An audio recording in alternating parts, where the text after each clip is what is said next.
خدا یسوع مسیح ناصری کے زندہ بابرکت اور جلالی نام میں آپ سب کو تحسین اور شکائنہ کا سلام۔ خدا آپ کو بڑی برکت دے۔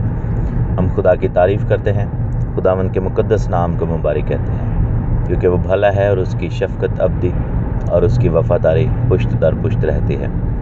خداوند کا نام مبارک ہو۔ ہم خداوند کی حضوری میں ہیں اور اپنے عظیم بادشاہ کو ہم مبارک کہتے ہیں۔ کیسا خوبصورت ہمارا خداوند ہے جو ہر روز ہمیں سنبھالتا ہے، ہر روز ہمیں برکت دیتا ہے، ہمیں اپنے پناہ میں رکھتا ہے، ہمیں اپنے ہاتھ کے نیچے رکھتا ہے۔ اور خداوند خدا عظیم، خداوند خدا ہمارا مالک اور خالق ہمارے ساتھ چلتا ہے۔ ہم خدا کی تعریف کرتے ہیں۔ گلیشینز کے لیٹر کو ہم پڑھ رہے ہیں لا اینڈ گریس سیریز میں، یعنی توریت اور فضل، شریعت اور فضل۔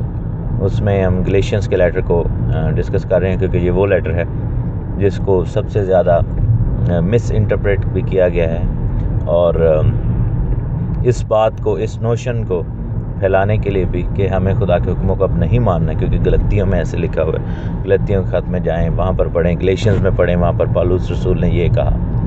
تو ہم اس کو اینالائز کر رہے ہیں کہ کیا واقعی پالوس رسول نے یہی کہا جو ہم سمجھتے ہیں، یا پھر پالوس رسول کچھ اور کہہ رہے تھے۔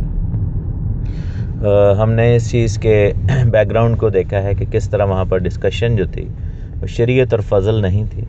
ڈسکشن جو تھی وہ نجات ختنہ کے بغیر تھی، یعنی کہ کچھ لوگ تھے، ان کا سوال یہ تھا جو کہ فیریسیز میں سے آئے تھے، مسیحی ہوئے تھے۔ انہوں نے یہ اعتراض اٹھایا تھا کہ جب تک، کیونکہ یہودی لوگ اگر آپ یہودی ہونا چاہیں تو وہ آپ کو بپتسمہ بھی دیں گے اور ختنہ بھی کریں گے۔ مطلب آج اگر آپ یہودی بننا چاہیں تو وہ کیا کریں گے کہ آپ کو پہلے بپتسمہ دیں گے، یا پہلے ختنہ کریں گے پھر بپتسمہ دیں گے، اور پھر آپ یہودی کہلائیں گے۔ اور مثلا سرٹن جو بھی ان کے اقرار وغیرہ ہیں، قول و اقرار، جیسے ہم مسیح میں آتے ہیں تو ہم بپتسمہ لیتے ہیں، توبہ کرتے ہیں، اور ہم یہ بلیو کرتے ہیں کہ ہمارے دلوں کا ختنہ ہو۔ لیکن پالوس رسول وہاں پر یہی بات کر رہے ہیں، کیونکہ وہاں پر یہ جو ڈسکشن شروع ہوئی تھی اعمال 15 باب میں، وہاں پر ان لوگوں نے کہا تھا کہ وہ جو غیر قوموں میں سے آتے ہیں ان کو ختنہ کرانا بہت زیادہ ضروری ہے، اگر وہ نہیں کرائیں گے تو وہ نجات یافتہ نہیں کہلائیں گے۔ تو یہاں پر پالوس رسول نے اس چیز کو ڈسکس کیا، اور انہوں نے کہا کہ نہیں، نجات اعمال سے نہیں، ایمان سے ہوگی، اور یہی خدا کا کلام سکھاتا ہے کہ نجات جو ہے وہ ختنے سے نہیں بلکہ ایمان لانے سے ہوگی، توبہ کرنے، دل کے ختنے سے۔ اور جہاں تک ختنے کا تعلق ہے وہ فرما برداری سے ہے، وہ بعد میں انسانی زندگی میں آتا ہے غیر قوموں کی۔ اور پھر جو اولادیں پیدا ہوتی ہیں اس میں تو مثلا پھر بچپن سے ہی وہ مختون ہی یعنی کہ ہوتے ہیں، کیونکہ ان کا ختنہ کر دیا جاتا ہے بچوں کا۔ تو یہ چیز وہاں پر ڈسکس ہو رہی تھی۔ 3rd چیپٹر میں جائیں گے، لکھے کہ اے نادان غلطیو، تمہیں کس نے تم پر افسون کر دیا؟ تمہاری تو گویا آنکھوں کے سامنے یسوع مسیح صلیب پر دکھایا گیا۔ یعنی کہ وہ کہہ رہے کہ جس طریقے سے پریچنگ کی گئی تھی وہ تو ایسے تھا جیسے نقشہ سا کھینچ دیا، اور تمہاری آنکھوں کے سامنے خدا یسوع مسیح کو دکھایا گیا۔ اور لکھا ہے کہ میں تم سے صرف یہ دریافت کرنا چاہتا ہوں کہ تم نے شریعت کے اعمال سے روح کو پایا یا ایمان کے پیغام سے؟ اب یہاں پر پالوس رسول جو ہے وہ اگین قطعاً شریعت کو برا نہیں کہہ رہے، بلکہ یہ بات کہہ رہے ہیں کہ روح القدس کی برکت عمل کرنے سے ملتی ہے یا پھر ایمان لانے سے ملتی ہے۔ تو اگین اس آیت کو رانگلی انٹرپریٹ نہ کیا جائے۔ اس آیت کا مطلب یہ نہیں ہے کہ شریعت سے کچھ ہمارا لینا دینا نہیں، خدا کے حکموں سے، بلکہ وہ برکت کو ڈسکس کر رہا ہے کہ برکت تمہیں کیسے ملی تھی۔ کیا اس وقت میں نے تمہیں کوئی حکم ماننے کے لیے، کوئی ریچول ماننے کے لیے، کوئی ایسی بات ماننے کے لیے کہا تھا جب تم نے برکت ملی تمہیں؟ نہیں، صرف ایمان کے باعث وہ برکت ملی تھی، روح القدس کا بپتسمہ۔ تو یعنی کہ وہاں پر جو ہول ڈسکشن ہے پالوس رسول کی، وہ یہ کہہ رہے ہیں کہ یہ جو نعمتیں ہیں، یہ جو خدا کی طرف سے فضل اور بخشش ہے، یہ ہمارے اعمال کی وجہ سے نہیں ہے۔ روح القدس اس لیے نہیں ملتا کہ کوئی شخص جو ہے غریبوں کو کھانا کھلاتا ہے، بھوکوں کو پیسے دیتا ہے، اور بھوکوں کو کھانا کھلاتا ہے، غریبوں کو پیسے دیتا ہے، اور اچھے کام کرتا ہے، اور اپنی زندگی میں سے اچھائی شو کرنا۔ نہیں، ایسا نہیں ہے۔ ہاں، پاکیزہ شخص روح القدس کو بہت پسند ہے، کیونکہ اگر ہم گناہ میں پڑے رہیں گے تو روح القدس کو ہم رنجیدہ کریں گے۔ تو ایک چیز ہم آپ کو بتاتے چلیں کہ روح القدس جو ہے وہ اعمال سے نہیں ایمان سے آپ کو ملے گا، لیکن آپ کے اعمال کی وجہ سے روح القدس آپ سے جدا ضرور ہو سکتا ہے۔ یہ چیز یاد رکھیں، میں دوبارہ اس بات کو کہوں گا کہ روح القدس ملتا ایمان سے ہے، ہمیں ایمان سے ملے گا، نجات ہمیں ایمان سے ملے گی، لیکن برے اعمال کے سبب سے، یعنی اعمال سے ہمیں نجات نہیں مل رہی، لیکن اگر ہم بد فعلیاں اور برے اعمال کرتے رہیں گے تو پھر ہماری زندگیوں سے نجات اور روح القدس کی برکت جاتی رہے گی، کیونکہ خدا کا روح جہاں پر گند ہے، گندگی ہے، وہاں پر ٹھہر نہیں سکتا۔ تو یہ چیز جو ہے آپ یہ ضرور یاد رکھیں کہ ہمیں پھر نیکی کی زندگی ضرور گزارنی ہے جب ہم نے اس بخشش کو، اس برکت کو پا لیا ہے۔ اور کیا ہوگا کہ اگر ہم فرض کر نجات پا گئے ہیں لیکن اس کے بعد خدا کے حکموں کو عمل نہیں کرتے، اس پر عمل نہیں کرتے، اور قتل و غارت اور ہر طرح کی چوری چکاری اور گند اور زناکاری اور جھوٹ اور بدکاریاں کرتے پھریں، تو اول تو کسی کو معلوم ہی نہیں ہوگا کہ ہم نجات یافتہ ہیں، ٹھیک ہے۔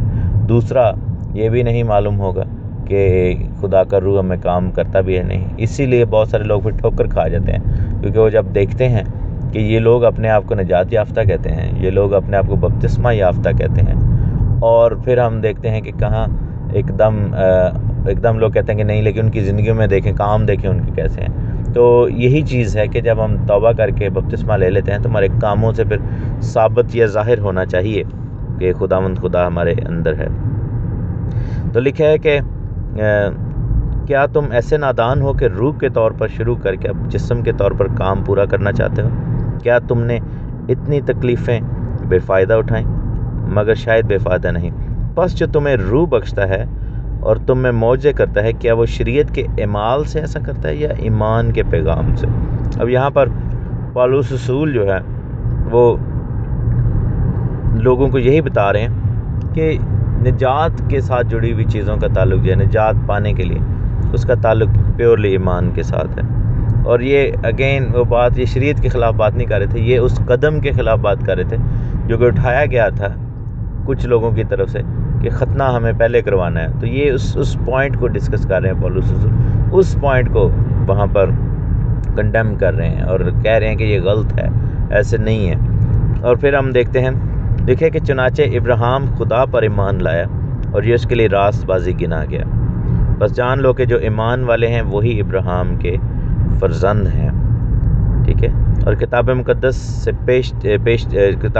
نے پیشتر سے یہ جان کر کے خدا غیر قوموں کو ایمان سے راست باز ٹھہرائے گا، پہلے ہی سے ابراہیم کو یہ خوشخبری سنا دی کہ تیرے باعث سب قومیں برکت پائیں گی۔ اب یہ کہاں پر لکھا ہے؟ یہ شریعت کے اندر لکھا ہوا، تو جیسے میں نے اس دن آپ کو بتا رہا تھا کہ شریعت بھی جو ہے وہ ایمان سے ہی راست بازی کو اجاگر کرتی ہے۔ ایک نوشن یہ بھی ہے کہ شریعت کے اندر اعمال سے نجات پانے کا کانسیپٹ تھا، جب خدا میں یسوع مسیح آئے اور پھر خدا کے بندہ پالوس رسول نے ہمیں ایمان سے نجات پانے کے بارے میں سکھایا۔ یہ غلط تعلیم ہے، ایسا نہیں ہے۔ شریعت میں بھی ایمان ہی سے نجات پانے کا جو ہے وہ کانسیپٹ ہے۔ آپ پوری شریعت لے لیں، میں آپ کو اس کے اوپر کہہ لیں کہ ایک ٹاسک دینا چاہتا ہوں، ایک چیلنج بھی دینا چاہتا ہوں، اور مجھے کہیں پہ بھی دکھا دیں جہاں پہ لکھا ہو کہ ایمان سے نجات مل جائے گی یا کوئی کام کرو گے تو وہ نجات کے لائق ٹھہرے گا۔ نہیں، خدا کے کلام کی شریعت یہ بتاتی ہے کہ غیر قومیں بھی آئیں گی، اور یہ بھی بتاتی ہے کہ ایمان سے آئیں گی، جیسے ابھی پالوس رسول نے بتایا کہ پیشتر سے ہی، پہلے سے ہی خدا نے اپنے کلام میں، کتاب میں یہ لکھ دیا تھا۔ اور یہ جو وعدہ لکھا ہے، یہ جو بات ہو رہی ہے ابراہیم کے والے سے، وعدے کے بارے سے، تو یہ جو بات ہے یہ پیورلی جو ہے وہ بات ہے اس یعنی کہ خداوند کی کتاب جینیسس میں سے، پیدائش کی کتاب، جو کہ شریعت کی پہلی کتاب ہے۔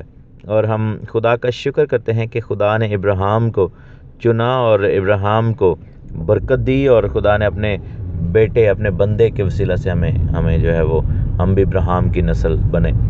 اب یہاں پر پالوس رسول یہ ڈسکشن یہ کر رہے ہیں کہ جب ابراہیم نے ایمان لے کر آیا، یہ جینیسس چیپٹر 12 میں اس کا ذکر ہے، پیدائش 12واں باب میں، اتپتی 12واں ادھیائے، تو وہاں پر ہم دیکھتے ہیں کہ خدا نے ابراہیم سے وعدے کیے، اور خدا نے باپ ابراہیم کو کہا کہ تیری اولاد ستاروں کی مانند اور ریت کی مانند ہوگی، اور تجھے میں برومند کروں گا، بڑی قوم بناؤں گا، اور تجھ میں سے قومیں اور قبیلے برکت پائیں گے۔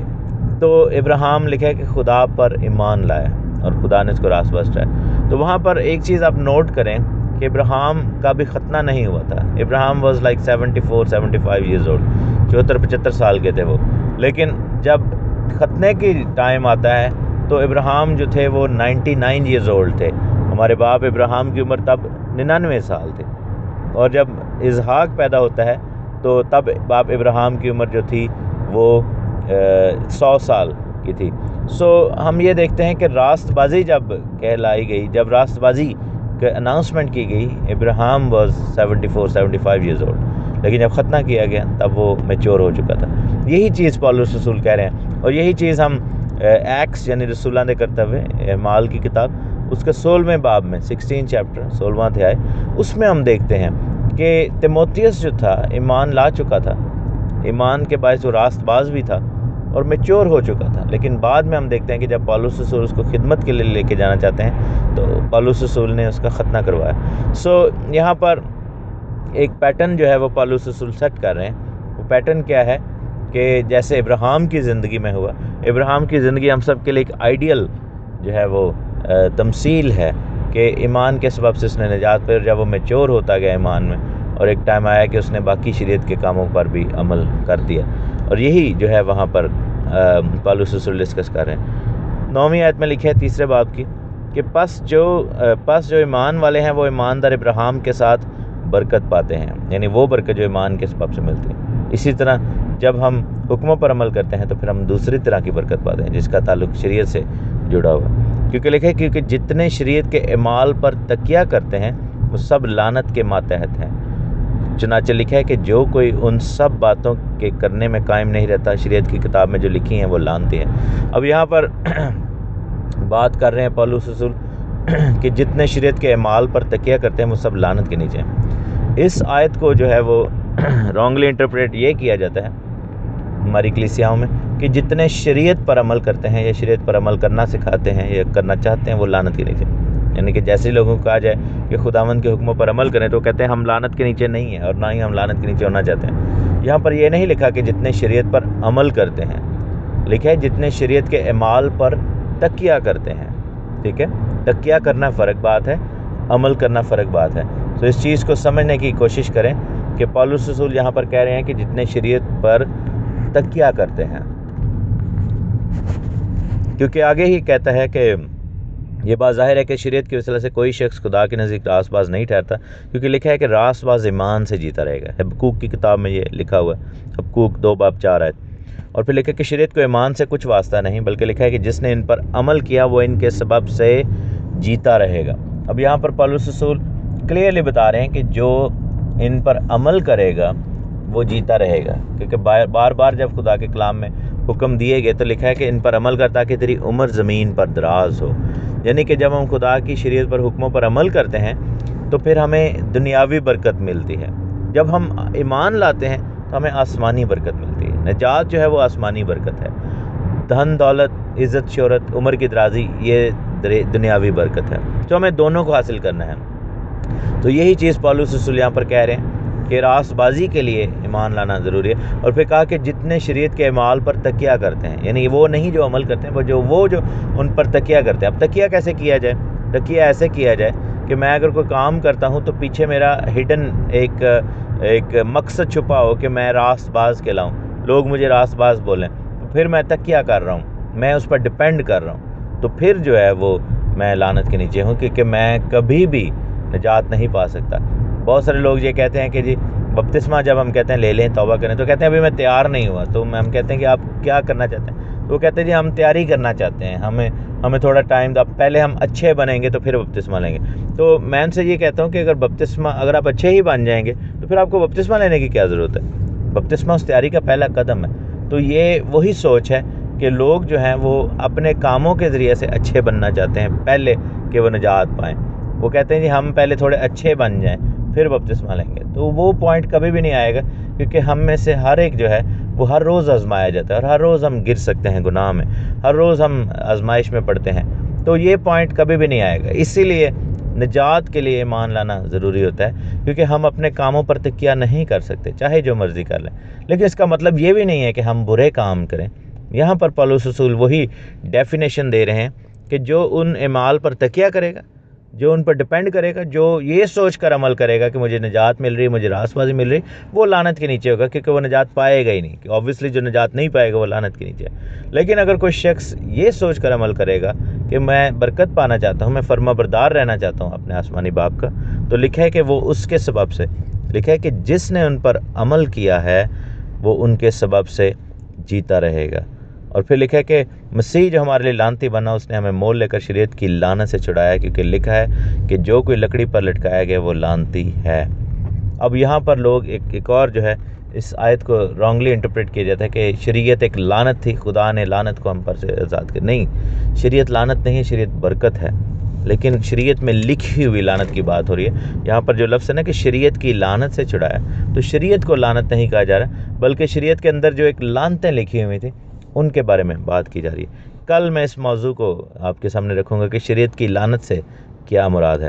آج جو ہم نے سیکھا وہ یہ ہے کہ شریعت کے اعمال پر تکیہ کرنا کیا ہے اور شریعت پر عمل کرنا کیا ہے۔ ابراہیم کی گواہی کو ہم دیکھتے ہیں اس میں۔ خداوند خدا آپ کو بڑی برکت دے، یسوع مسیح ناصری کے نام میں، آمین۔ خداوند یسوع مسیح ناصری کے بابرکت اور جلالی نام میں آپ سب کو تحسین اور شکائنہ کا سلام۔ خداوند خدا آپ سب کو بڑی برکت دے۔ ہم خدا کا شکر کرتے ہیں، خدا ان کی تعریف کرتے ہیں، اپنے جلال کے بادشاہ کو مبارک کہتے ہیں۔ لا اینڈ گریس یعنی شریعت اور فضل کی تعلیم کا سلسلہ جاری و ساری ہے۔ ہم خداوند کا شکر کرتے ہیں اس بات کے لیے کہ خداوند نے ہمیں یہ توفیق دی کہ ہم کلام کی ان باتوں کو سمجھ سکیں، سیکھ سکیں، اپنی زندگیوں میں ان کو اپلائی کر سکیں، اور ایک پریکٹیکل مسیحی زندگی جو ہے وہ اچیو کرنا اس ساری تعلیم کا گول ہے، کیونکہ کلام صرف پڑھنے سے ہی تعلق نہیں رکھتا، بلکہ سن کر اس پر عمل کرنا جو ہے وہ خداوند کی خواہش ہے کہ ہم ایسا کریں اپنی زندگیوں میں۔ اور یہ کوئی ہسٹورک بک نہیں ہے صرف، ہاں کہ ہے حالانکہ، لیکن ساتھ ساتھ یہ ہے، یہ اپلیکیبل بک بھی ہے، یہ اپلائیڈ بک ہے، اور اس کو آپ روزمرہ زندگی میں اپلائی کریں تو آپ کی زندگی بابرکت ہوگی۔ مقصد صرف یہ ہوتا ہے کہ جب ہم خداوند کے حکموں کو مان کر عمل کر کے چلتے ہیں تو زمین پر ہماری عمر دراز ہوتی ہے، اور خداوند ہمارے ملک میں جس میں ہم رہتے ہیں ہمیں برکت دیتا ہے، اور اس سب کا تعلق فرما برداری کا تعلق برکت پانے سے ہے، خوشی حاصل کرنے سے ہے، اور خداوند چاہتا ہے کہ ہم برکت پائیں، کیونکہ جب ہم فرما بردار ہوتے ہیں اس کے کلام کے آگے، ہم کلام کے سامنے جو ہے ہم مانتے ہیں اس کے سامنے ہم اپنے سر کو جھکاتے ہیں، یعنی کہ بائبل کی بک کے سامنے، بلکہ خدا کے حکموں کے سامنے، خدا کے سامنے، تو پھر خداوند خوش ہوتا ہے۔ ہم گلیشینز میں سے پڑھ رہے ہیں۔ کل ہم نے پڑھا کہ کس طرح ورکس آف دا لا جو ہے وہ کیا ہے، اور کس طرح ابراہیم کی گواہی ہم نے دیکھی کہ ابراہیم جو ہے وہ راست باز کب ٹھہرا، جب وہ ایمان لے کر آیا، اور پھر اس نے میچورٹی کی زندگی بسر کی، خدا کے حکموں پر عمل کرتا رہا۔ اور یہ بھی ہم نے دیکھا کہ شریعت کے اعمال پر تکیہ کیا ہے، اور یعنی کہ شریعت پر عمل کرنا کیا ہے اور ان اعمال پر تکیہ کیا ہے۔ ہم نے یہ دیکھا کہ یہ دو سیپریٹ چیزیں ہیں۔ خداوند کا شکر ہو کہ خداوند ہمیں یہ سکھا رہا ہے۔ اب ہم آج جو ہیں وہ لفظ شریعت کی لعنت کے اوپر غور کریں گے، کیونکہ بائبل میں لکھا ہے کہ مسیح نے ہمیں شریعت کی لعنت سے چھڑایا، تو the curse of the law جس کو انگلش میں کہتے ہیں۔ تو جو لوگ ہیں people actually explain it as that law was a curse، اور میں دوبارہ یہ گلیشینز 3 میں سے پڑھ دیتا ہوں، گلیشینز چیپٹر 3، اور لکھا ہے کہ اس کی ہم 12ویں آیت سے، اور شریعت کو ایمان سے کچھ واسطہ نہیں، بلکہ لکھا ہے کہ جس نے ان پر عمل کیا وہ ان کے سبب سے جیتا رہے گا۔ مسیح جو ہمارے لیے لعنتی بنا، اس نے ہمیں مول لے کر شریعت کی لعنت سے چھڑایا، کیونکہ لکھا ہے کہ جو کوئی لکڑی پر لٹکایا گیا وہ لعنتی ہے، تاکہ مسیح یسوع میں ابراہیم کی برکت غیر قوموں تک بھی پہنچے، اور ہم ایمان کے وسیلہ سے اس روح کو حاصل کریں جس کا وعدہ ہوا تھا، ایمان کے وسیلہ سے روح کے وعدے کو حاصل کریں۔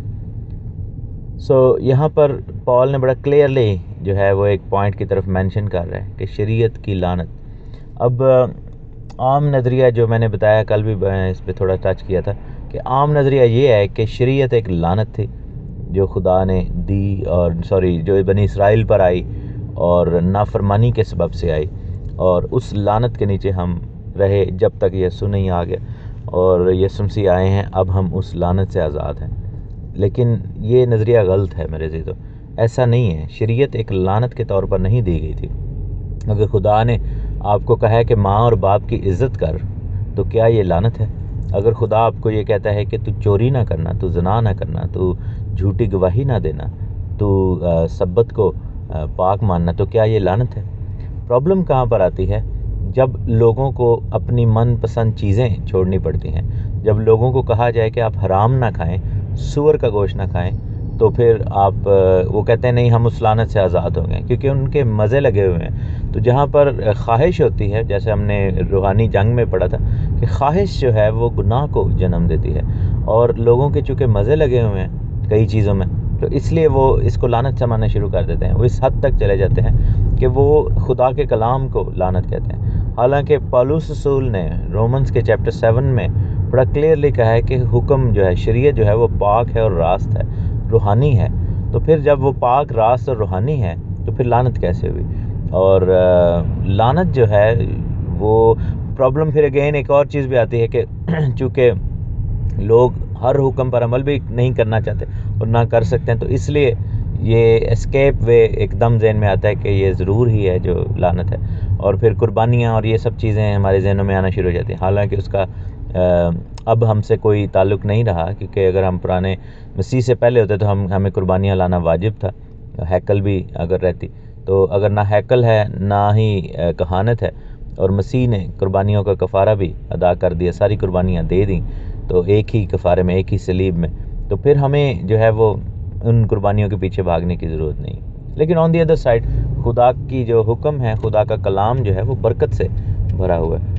ایسا نہیں ہو سکتا کہ لعنت کے کلام پر عمل کرنے سے ہم زندگی پائیں اور برکت پائیں، کیونکہ خدا کا کلام کہتا ہے کہ جب تم ان حکموں پر عمل کرو گے تو تم برکت پاؤ گے، تم ان کے سبب سے جیتے رہو گے۔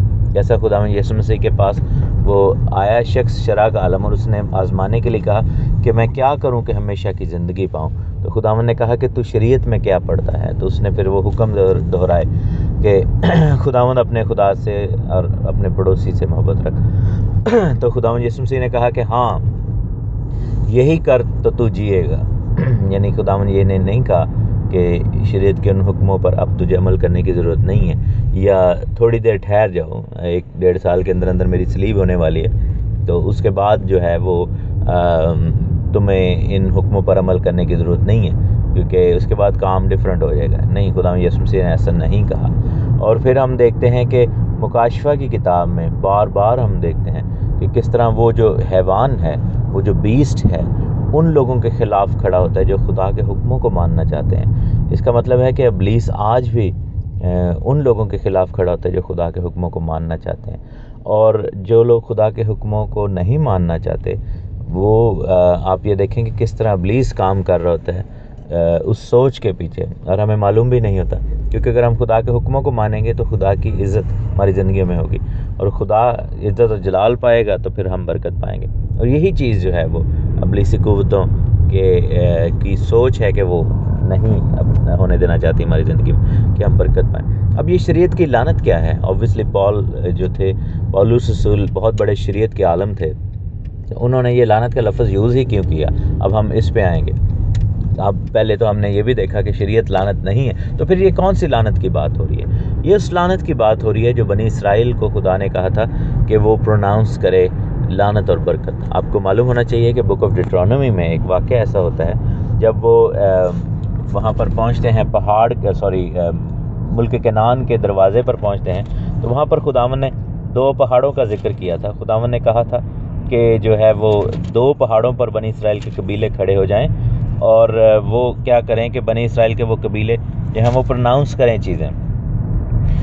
استثنا یعنی ڈیٹرانومی و وستسار، اس کا 27 چیپٹر 27واں ادھیائے، یعنی 27 باب 27، اور اس کی 9ویں آیت سے لکھا ہے کہ پھر موسیٰ اور لاوی کاہنوں نے سب بنی اسرائیل سے کہا، اے اسرائیل خاموش ہو جا اور سن، تو آج کے دن خداوند اپنے خدا کی قوم بن گیا ہے، سو تو خداوند اپنے خدا کی بات سننا اور اس کے سب آئین اور احکام پر جو آج کے دن تجھ کو میں دیتا ہوں عمل کرنا۔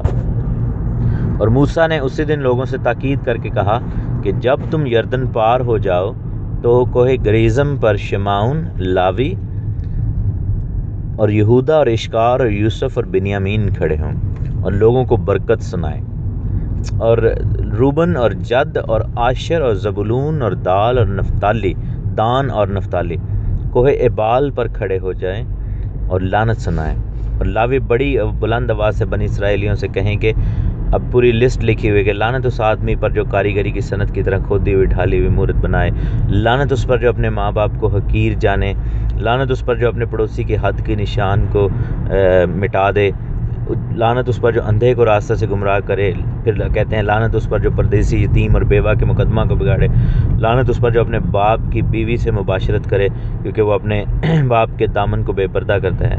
پھر لعنت اس پر جو کسی چوپائے کے ساتھ جمع کرے، لعنت اس پر جو اپنی بہن سے مباشرت کرے، خواہ اس کے باپ کی بیٹی ہو خواہ ماں کی۔ سب لوگ کہیں آمین۔ لعنت اس پر جو اپنی ساس سے مباشرت کرے۔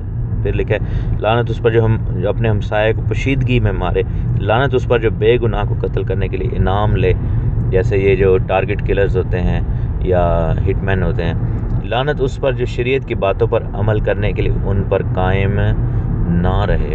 اب دیکھیں کہ آخری جو لعنت ہے وہ کتنا سویر ہے کہ لعنت اس پر جو اس شریعت کی باتوں پر عمل کرنے کے لیے ان پر قائم نہ رہے۔ یعنی کہ اگر ہم کہتے ہیں کہ یسوع نے شریعت کی لعنت سے ہمیں چھڑایا تو اب ہمیں شریعت پر عمل کرنا نہیں، تو ہم واپس اس لعنت میں جا رہے ہیں جس کا ذکر خداوند کے کلام میں لکھا ہوا ہے کہ جو شریعت کی ان باتوں پر عمل کرنے میں قائم نہیں رہے گا اس پر لعنت ہو جائے گی۔ سو خداوند یسوع مسیح نے لعنتوں سے ہمیں چھڑایا ہے، نہ کہ شریعت سے ہمیں چھڑایا ہے۔ شریعت لعنت نہیں تھی، لعنت تھی۔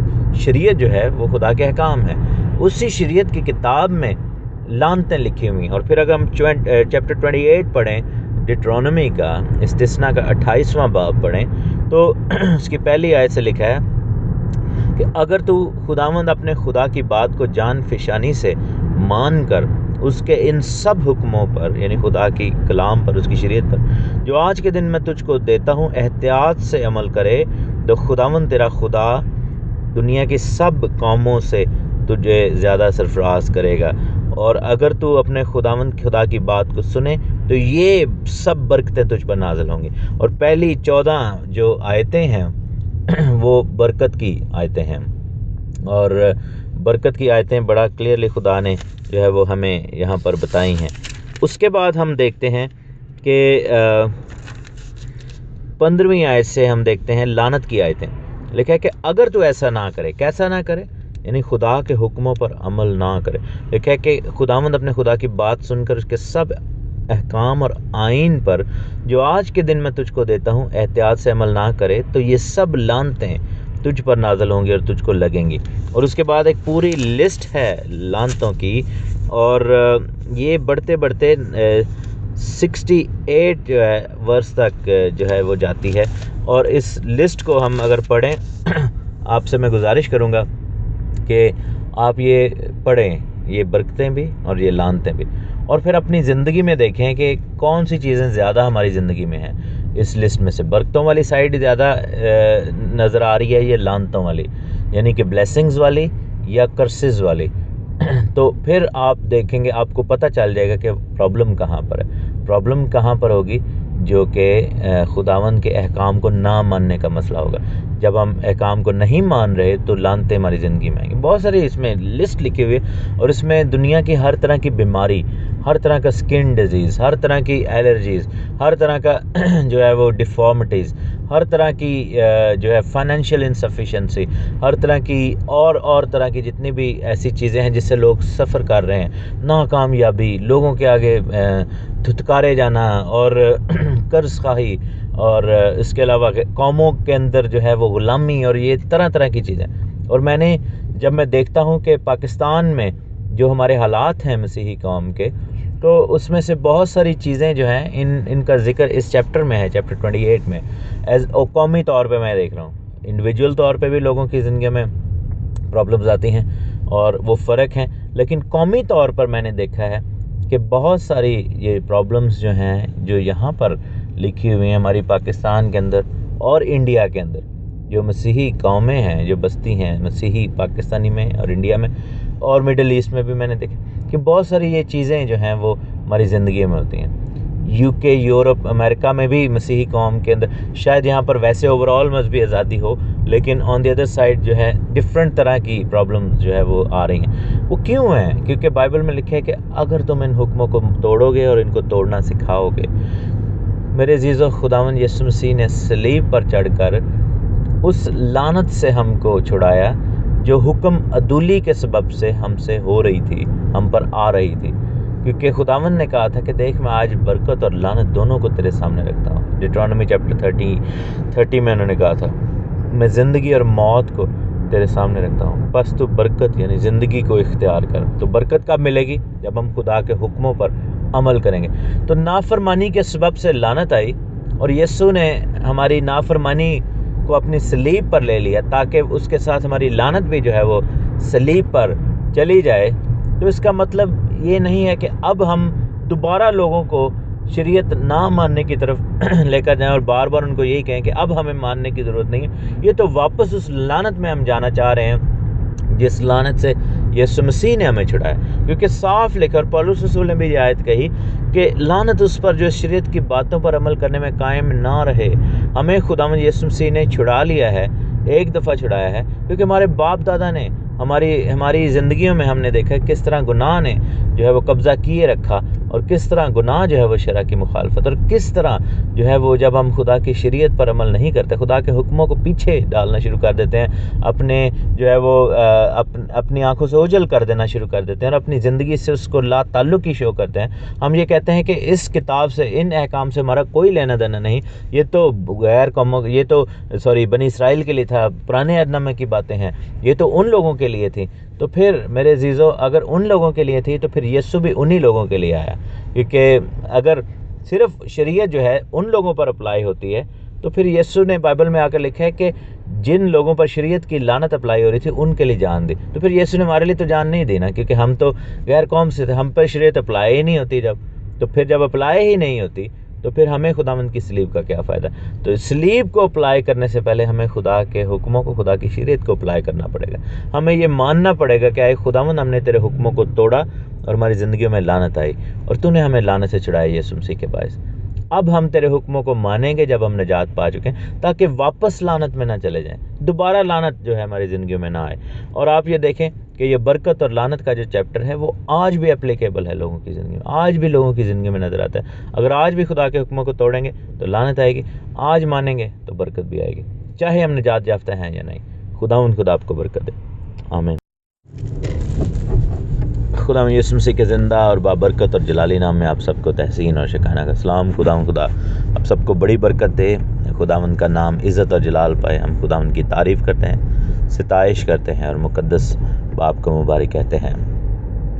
آج کا کلام جو ہے وہ گزشتہ سے پیوستہ ہے اور اس میں ہم شریعت اور فضل کی جو تعلیم ہے اس کو دیکھ رہے ہیں، اور گلیشینز کی بک جو ہے، یہ گلتیوں کا خط جو ہے، اس کو ہم اسٹڈی کر رہے ہیں کہ وہاں پر پولس رسول نے کیا کہنے کی کوشش کی ہے۔ آج ہم گلتیوں 3 باب کی 15ویں آیت سے شروع کریں گے، کیونکہ ہم نے اس کی 14 آیات پڑھ لی ہوئی ہیں۔ تو گلیشینز چیپٹر 3 ورس 15 یہاں لکھا ہے کہ اے بھائیوں، میں انسان کے طور پر کہتا ہوں کہ اگرچہ آدمی ہی کا عہد ہو، جب اس کی تصدیق ہو گئی تو کوئی اس کو باطل نہیں کرتا اور نہ اس پر کچھ بڑھاتا ہے۔ ٹھیک ہے، اب یہ جو ہے، یہ بات پولس رسول نے شریعت کی اتھینٹسٹی کو، یعنی خدا کے کلام کو بتانے کے لیے کہی کہ خدا کا جو کلام، اس کی شریعت ہے، وہ کتنی اوتھینٹک ہے۔ اور لکھا ہے کہ اگر آدمی ہی کا عہد ہو، یعنی کہ ایک بندے نے ہی اگر کوئی بات کی ہو اور اس کو تصدیق کر دیا جائے، تو جیسے میں آپ کو بتاتا ہوں کہ اٹیسٹیشن، مجھے یاد ہے پاکستان میں اور انڈیا میں ایک کانسیپٹ ہوتا تھا جس کو اٹیسٹیشن کہا جاتا ہے، کہ جب مختلف کسی آفیسز میں اپلائی کریں نوکری کے لیے یا ویزا کے لیے یا کہیں پہ بھی، تو آپ کی جو ڈاکیومنٹس ہوتے ہیں وہ کہتے ہیں اس کو نوٹری پبلک سے جا کر اٹیسٹ کروائیں یا کسی وکیل سے یا جو بھی۔ تو جب اس پہ تصدیق کی مہر ہو جاتی ہے تو وہ قابل قبول ہو جاتا ہے، اس میں کوئی پھر بڑھا یا کم نہیں کر سکتا، وہ اسٹیبلش ہو جاتی ہے بات، وہ ختم نہیں ہو جاتی، وہ اسٹیبلش ہو جاتی ہے۔ اور وہ چیز جس کو اٹیسٹ کر دیا جائے، ایک انڈیپینڈنٹ سورس جو ہے اس کو کہتا ہے کہ ہاں یہ بالکل ٹھیک ہے اور یہ واجب ہے، اس کو بھی باطل نہیں کیا جا سکتا، اس کو پھر اتھارٹی جس پہ یعنی کہ مہر کر دے۔ اسی طرح پولس رسول کہتا ہے کہ جب آدمی کی بات جو ہے اس کو اٹیسٹیشن مل جائے تو وہ مہر ہو جاتی ہے، وہ پھر باطل نہیں ہو سکتی، اس میں کچھ ایڈ یا ریموو نہیں کیا جا سکتا، اس کو جو ہے وہ اس کو کوئی جھوٹا نہیں کہہ سکتا۔ اسی طرح خدا کی جو شریعت ہے، خدا کا کلام جو ہے وہ اٹیسٹڈ ہے، کیونکہ خدا نے جب دیا تھا، بار بار آپ دیکھیں کہ جب خداوند کے حکموں کو آپ جب پڑھتے ہیں تو جب بھی خداوند حکم دیتے ہیں تو ساتھ میں کہتے ہیں کہ میں خداوند ہوں، یعنی کہ وہ اٹیسٹیشن کی مہر جو ہے وہ اس پہ لگا رہے ہیں بار بار۔ آپ کو میں مثالیں دے سکتا ہوں، میرے ساتھ دیکھیں، بک آف ایکسوڈس چیپٹر 32 میں جائیں گے۔ ایک مثال کے طور پر میں یہ آپ کو دکھا رہا ہوں، تو لکھا ہے کہ خداوند نے موسیٰ سے کہا کہ اس کی 12ویں آیت، تو بنی اسرائیل سے یہ بھی کہہ دینا کہ تم میرے سبتوں کو ضرور ماننا، اس لیے کہ یہ میرے اور تمہارے بیچ میں جو ہے یہ ایک نشان ہے۔ اور 16ویں آیت میں لکھا ہے کہ پس بنی اسرائیل سبت کو مانے اور پشت اسے دائمی جان کر اس کا لحاظ رکھیں، میرے اور بنی اسرائیل کے درمیان یہ ایک نشان رہے گا، اس لیے کہ 6 دن میں خداوند نے آسمان اور زمین کو پیدا کیا اور 7ویں دن خداوند نے کام کیا۔ اب یہاں پر خداوند جو ہے وہ یہ بات ان سے کر رہے ہیں سبت کے حوالے سے۔ پھر ہم دیکھتے ہیں، اگر ہم تھوڑا پیچھے چلے جاتے ہیں خروج کی کتاب میں، تو وہاں پر ہم دیکھتے ہیں کہ کس طرح خداوند احکام دے رہے ہیں۔ اس کے 21ویں 22ویں اور 23ویں باب میں خداوند بار بار جو ہے وہ جب حکم دیتے ہیں تو وہاں پر کہتے ہیں کہ میں خداوند ہوں، جو کوئی یہ کام کرے گا وہ اس کے بھرے گا اس کو۔ اس طرح اگر آپ بک آف لیویٹیکس میں جائیں، وہاں پر بھی میں آپ کو دکھاتا ہوں، بک آف لیویٹیکس اس کا 19واں باب اور اس کی پہلی آیت لکھا ہے کہ پھر خداوند نے موسیٰ سے کہا کہ بنی اسرائیل کی ساری جماعت سے کو تم پاک رہو، کیونکہ میں جو خداوند تمہارا خدا ہوں پاک ہوں، تم میں سے ہر ایک اپنی ماں اور باپ سے ڈرتا رہے اور میرے سبتوں کو مانتا رہے، میں خداوند تمہارا خداوند ہوں۔ ٹھیک ہے، پھر کہتے ہیں کہ خداوند نے کہا کہ تم بتوں کی طرف رجوع نہ کرنا، نہ اپنے لیے ڈھالے ہوئے دیوتا بنانا، میں خداوند تمہارا خدا ہوں۔ ٹھیک ہے، اس کے بعد ہم پھر دیکھتے ہیں کہ جب خداوند 9ویں اور 10ویں آیت میں 19ویں باب میں کہتے ہیں کہ جب تم اپنی زمین کی پیداوار کی فصل کاٹو تو تو اپنے کھیت کے کونے کونے تک پورا نہ کاٹنا، نہ کٹائی کی گری بڑی بالوں کو چن لینا، نہ تو اپنے گورستان کا دانہ دانہ توڑ لینا، نہ اپنے گورستان کے گرے ہوئے دانوں کو جمع کرنا، ان غریبوں اور مسافروں کے لیے بھی انہیں چھوڑ دینا، میں خداوند تمہارا خدا ہوں۔ یعنی کہ خداوند ہر حکم کے ساتھ ایک گارنٹی دے رہے ہیں کہ پھر آگے جا کے پڑھیں، لکھے کہ تم چوری نہ کرنا، تم دغا نہ دینا، نہ تم ایک دوسرے سے جھوٹ بولنا، تم میرا نام لے کر جھوٹی قسم نہ کھانا جس سے تو اپنے خدا کے نام کو ناپاک ٹھہرائے، میں خداوند ہوں۔ ٹھیک ہے، پھر آگے بڑھتے جائیں، اب پورا یہ چیپٹر پڑھ لیں تو بار بار خداوند نے یہاں پر لکھا ہے کہ تو مردوں کے سبب سے اپنے جسم کو زخمی نہ کر، نہ اپنے اوپر کچھ گدوانا، یعنی کہ ٹیٹوئنگ جو تھی،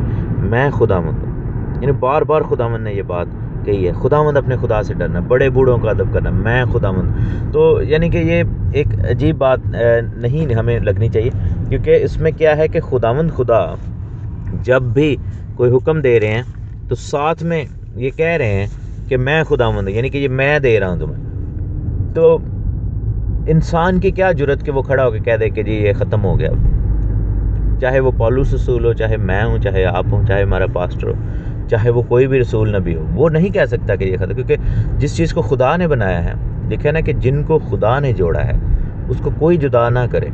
تو اگر خدا نے اپنے کلام، اپنے احکام کے ساتھ ہمیں جوڑا ہے تو کوئی رسول، کوئی نبی، کوئی استاد اس کو جدا نہیں کر سکتا۔ ٹھیک ہے، کیونکہ اس کو خدا نے جوڑا ہے۔ اور یہی چیز جو ہے بار بار خداوند ہمیں سکھانا چاہ رہے ہیں کہ جب خداوند اپنے حکم کو دے رہے ہیں تو ساتھ میں کہہ رہے ہیں کہ میں خداوند ہوں، I am the Lord, I am the one who is giving it to you, میں تمہیں دے رہا ہوں نا یہ. تو یہی چیز پالوس رسول کہہ رہے تھے کہ اگر آدمی کا عہد ہو اور اس کی تصدیق ہو جائے تو کوئی اسے باطل نہیں کرتا، نہ اس پر کچھ بڑھاتا ہے. ہم کیسے کہہ سکتے ہیں کہ یہ اب باطل ہو گیا ہے، جبکہ آدمی کے قانون کو جس پر مہر ہو جائے، آدمی کے درخواست پر، آدمی کے اسٹیٹمنٹ پر جس کو کوئی اٹیسٹ کر دے، کوئی اس کو جھوٹا نہیں پھر کہہ سکتا. ورنہ اگر ایسا ہوتا تو دنیا سب کے جو نکاح نامے ہیں وہ جھوٹے پڑ جائیں، کیونکہ اس پر عدالت کی یا گورنمنٹ کی مہر ہوتی ہے کہ یہ جو اتھارٹی ہے اس کی مہر ہوتی ہے. بچوں کے برتھ سرٹیفکیٹس اور ڈیتھ سرٹیفکیٹس ہیں وہ جھوٹے پڑ جائیں کیونکہ اس کو نہیں جھٹلایا جا سکتا. اس طرح خدا کا کلام جو ہے وہ جھوٹا نہیں پڑ سکتا، ختم نہیں ہو سکتا، اس کو ہم پیچھے نہیں کر سکتے. اور پھر خدا نے کہا تھا کہ آسمان اور زمین ٹل جائیں گے لیکن میرے منہ کی باتیں نہ ٹلیں گے. پھر لکھا ہے کہ جب تک کہ ایک ایک نقطہ یا شوشہ پورا نہ ہو جائے، مینس کہ جب تک یہ کلام پورے کا پورا کمپلیٹلی فلفل نہیں ہوگا آسمان اور زمین رہیں گے. آسمان اور زمین اسی صورت میں ختم ہوں گے جب یہ کلام ختم ہوگا. اور ہم یہ جانتے ہیں کہ بک آف ریولیشن یعنی مکاشفہ کی کتاب میں اس کے 22ویں باب میں اس کا ذکر ہے، 20ویں باب میں، 21ویں باب میں بھی 20ویں باب میں، کہ جب سفید تخت کی عدالت لگی، جب گریٹ وائٹ تھرون جو کہ 1000 سالہ بادشاہی کے بعد کا واقعہ ہے، تب آسمان اور زمین لکھا ہے کہ خدا ان کے سامنے سے بھاگ گئے. ایٹ دیٹ پوائنٹ توریت یا شریعت پورے طور پر کمپلیٹلی فلفل ہوگی، کیونکہ وہ وقت ہوگا جب آسمان اور زمین ٹل جائیں گے. لیکن ابھی چونکہ نہیں ٹلے اور ہم اسی آسمان کے نیچے ہیں، اسی زمین کے اوپر ہیں، تو دیٹ مینس کہ ابھی تک خدا کی شریعت پوری کی پوری نہیں ہوئی. اب آپ کہیں گے کہ یہ کیا بات کر دی کہ یسوع مسیح جب سلیپر آئے تو انہوں نے آ کر کیا پھر شریعت نہیں پوری کر دی؟ خداوند نے تو کہا تھا تمام ہوا، تو لکھا ہے کہ نوشتہ پورا ہو، اور خداوند نے کہا کہ میں تو اس کو پورا کرنے آیا ہوں. تو پھر شریعت تو پوری ہو گئی ہے، آپ کیا بات کریں؟ تو غلط تعلیم پھیلا رہے ہیں. نہیں میرے عزیزو، شریعت میں مسیح کی خدمت کے بارے میں لکھا ہے، کیونکہ ہمیں معلوم ہونا چاہیے کہ خداوند یسوع مسیح کی طرف اشارہ کرتی ہے شریعت، خدا کا کلام. اور خداوند یسوع مسیح نے اپنے اس زمینی خدمت میں آ کر یسوع مسیح کا ایک جو کام تھا، خداوند یسوع مسیح کا ایک ایکشن جو تھا، وہ اس نوشتے کو پورا کرنے کے لیے تھا جو کہ لکھے ہوئے تھے، یعنی شریعت اور نبیوں کے صحیفوں. لیکن خداوند یسوع مسیح کی منسٹری 3.5 سال بعد ختم نہیں ہوگی تھی. وہ جو انہوں نے خدمت کی ہے اور جان دی ہے، اس نے شریعت کے صرف ایک حصے کو پورا کیا ہے. لوگوں کو یہ احساس نہیں ہے کہ یسوع مسیح کی خدمت کا بھی ایک دوسرا حصہ باقی ہے، جس کو سیکنڈ کمنگ کہا جاتا ہے، یا جس کو دوسری آمد یا آمد ثانی کہا جاتا ہے. اس کے بارے میں کیا؟ کیونکہ اس کا بھی تو شریعت میں ہی لکھا ہوا ہے. مردوں کے زندہ ہو جانے کے بارے میں بھی تو شریعت میں لکھا ہوا ہے. خداوند کی سیکنڈ کمنگ کے بارے میں شریعت میں لکھا ہوا ہے. 1000 سالہ بادشاہی جو ہے اس کا بھی شریعت کے بارے میں ہی، شریعت کے اندر ہی اس کے بارے میں لکھا ہوا ہے. تو جب یہ سب باتیں لکھی ہوئی ہیں اور ہم جانتے ہیں کہ وہ بھی پوری نہیں ہوئی اور ابھی وہ فیوچر میں ہے، خداوند یسوع مسیح کی دوسری آمد تو نہیں ہوئی، 1000 سالہ بادشاہی تو ابھی شروع نہیں ہوئی، خداوند یسوع مسیح کے آنا جو ہے اور تخت پر بیٹھنا ہے جو اور دنیا کے اندر یروشلم کے اندر سے عدالت کرنا جو ہے وہ ابھی تک پورا نہیں ہوا. تو پھر کیسے ہم کہہ سکتے ہیں کہ شریعت پوری ہو گئی؟ کیونکہ شریعت کے اندر جو سیکنڈ کمنگ کے حوالے سے چیزیں ہیں وہ ابھی تک پوری نہیں ہوئی. تو جب وہ چیز ابھی تک فلفل ہی نہیں ہوئی تو وہ پھر ختم کیسے ہو گئی؟ مجھے یہ پلیز کوئی سمجھائے کہ اگر ایک چیز جو ہے ہم یہ دعویٰ کرتے ہیں کہ وہ یسوع مسیح نے کہہ دیا، متی 5:17 میں پڑھیں، وہاں پہ لکھا ہے کہ میں اس کو پورا کرنے کے لیے آیا ہوں. ٹھیک ہے، ویری گڈ، پورا کرنے آئے ہیں آپ. تو پھر لکھا ہے کہ آسمان اور زمین ٹل جائیں گے جب تک یہ باتیں پوری، یعنی جب باتیں پوری ہو جائیں گی تو وہ ٹل جائیں گے. تو پھر ایک عقل مند آدمی پھر یہ سوال کر سکتے کہ آئے خداوند، آپ نے تو پورا کر دیا، تو آسمان اور زمین کیوں نہیں ٹلے؟ ابھی نیا آسمان نئی زمین کیوں نہیں آ گئی؟ تو خداوند ہمیں کہیں گے کہ اے میرے بیٹے، اے میرے بیٹی، تو ذرا اپنے ذہن کو کھول، اپنے عقل کو آواز دو کہ ابھی تک یہ شریعت پوری نہیں ہوئی. میرے جو احکام ہیں یسوع مسیح کی پہلی آمد سے متعلق جو احکام ہیں وہ پورے ہو چکے. قربانیوں کا سسٹم جو تھا وہ پورا ہو چکا، اسی لیے اب ہم قربانیاں نہیں کرتے. اسی لیے خدا نے ہیکل کو بھی ریموو کر دیا. خدا نے کہانت کو موقوف کر دیا کیوں؟ کیونکہ وہ والا حصہ پورا ہو گیا، وہ پہلی آمد سے متعلق تھا، لیکن جو سیکنڈ کمنگ سے متعلق باتیں ہیں وہ بھی تک پوری نہیں ہوئیں۔ تو اگر وہ پوری نہیں ہوئی تو اس کا مطلب ہے وہ لاگو ہیں، وہ واجب ہیں، ان کو آپ کو کرنا ہی پڑے گا۔ ہاں، اب بات آتی ہے کہ کیسے کریں، یہ جو ہے نا یہ مین سوال ہے کہ اس کو کیسے کیا جائے، کیونکہ یہی بات پالوس رسول نے کہی کہ اگر آدمی کا عہد ہو، اگر انسان کی لکھی ہوئی بات ہو اور اس کی تصدیق ہو تو وہ مٹتی نہیں ہے، وہ ختم نہیں ہو جاتی۔ تو یہ تو خدا نے دی ہے، بار بار خدا نے جو ہے وہ دیا۔ ہاں، اس کو ہم اب کیسے عمل میں لائیں، یہ جو ہے یہ کی کویسچن ہے، کیونکہ میں آپ کو کہتا رہوں کہ شریعت پر عمل کریں، شریعت پر عمل کریں، تو اس سے آپ کی زندگی میں صحیح اثر نہیں ہوگا۔ لیکن جب میں آپ کو یہ بتاؤں کہ کیسے عمل کرنا ہے تو پھر آپ کو جو ہے وہ اس کی سمجھ آئے گی۔ اب آتا ہے کہ ہمیں عمل کیسے کرنا ہے۔ عمل کیسے کرنا ہے؟ ہمیں خداوند یسوع مسیح کو سامنے رکھ کر عمل کرنا ہے، جس طرح خداوند نے عمل کیا۔ خداوند یسوع مسیح کے دور میں دو طرح کی ڈسکشنز ہو رہی تھیں۔ ایک گروپ تھا جو کہ ایک بہت بڑا ربی تھا، اس کا نام تھا شمائی۔ وہ ربی جو تھا اس زمانے میں زندہ تھا جب یسوع مسیح 12 سال کے تھے، اور ہیکل میں جب بحث ہوئی اور ہیکل میں بزرگوں کے ساتھ خداوند کے کلام کی بات چیت ہوئی، لوگ کہتے ہیں کہ موسٹ پروبیبلی ان بزرگوں میں، ان لوگوں میں وہ ربی بھی موجود تھا، اس کا نام تھا شمائی۔ اور ایک اور ربی تھا انہی دنوں میں جس کا نام تھا ربی ہلیل۔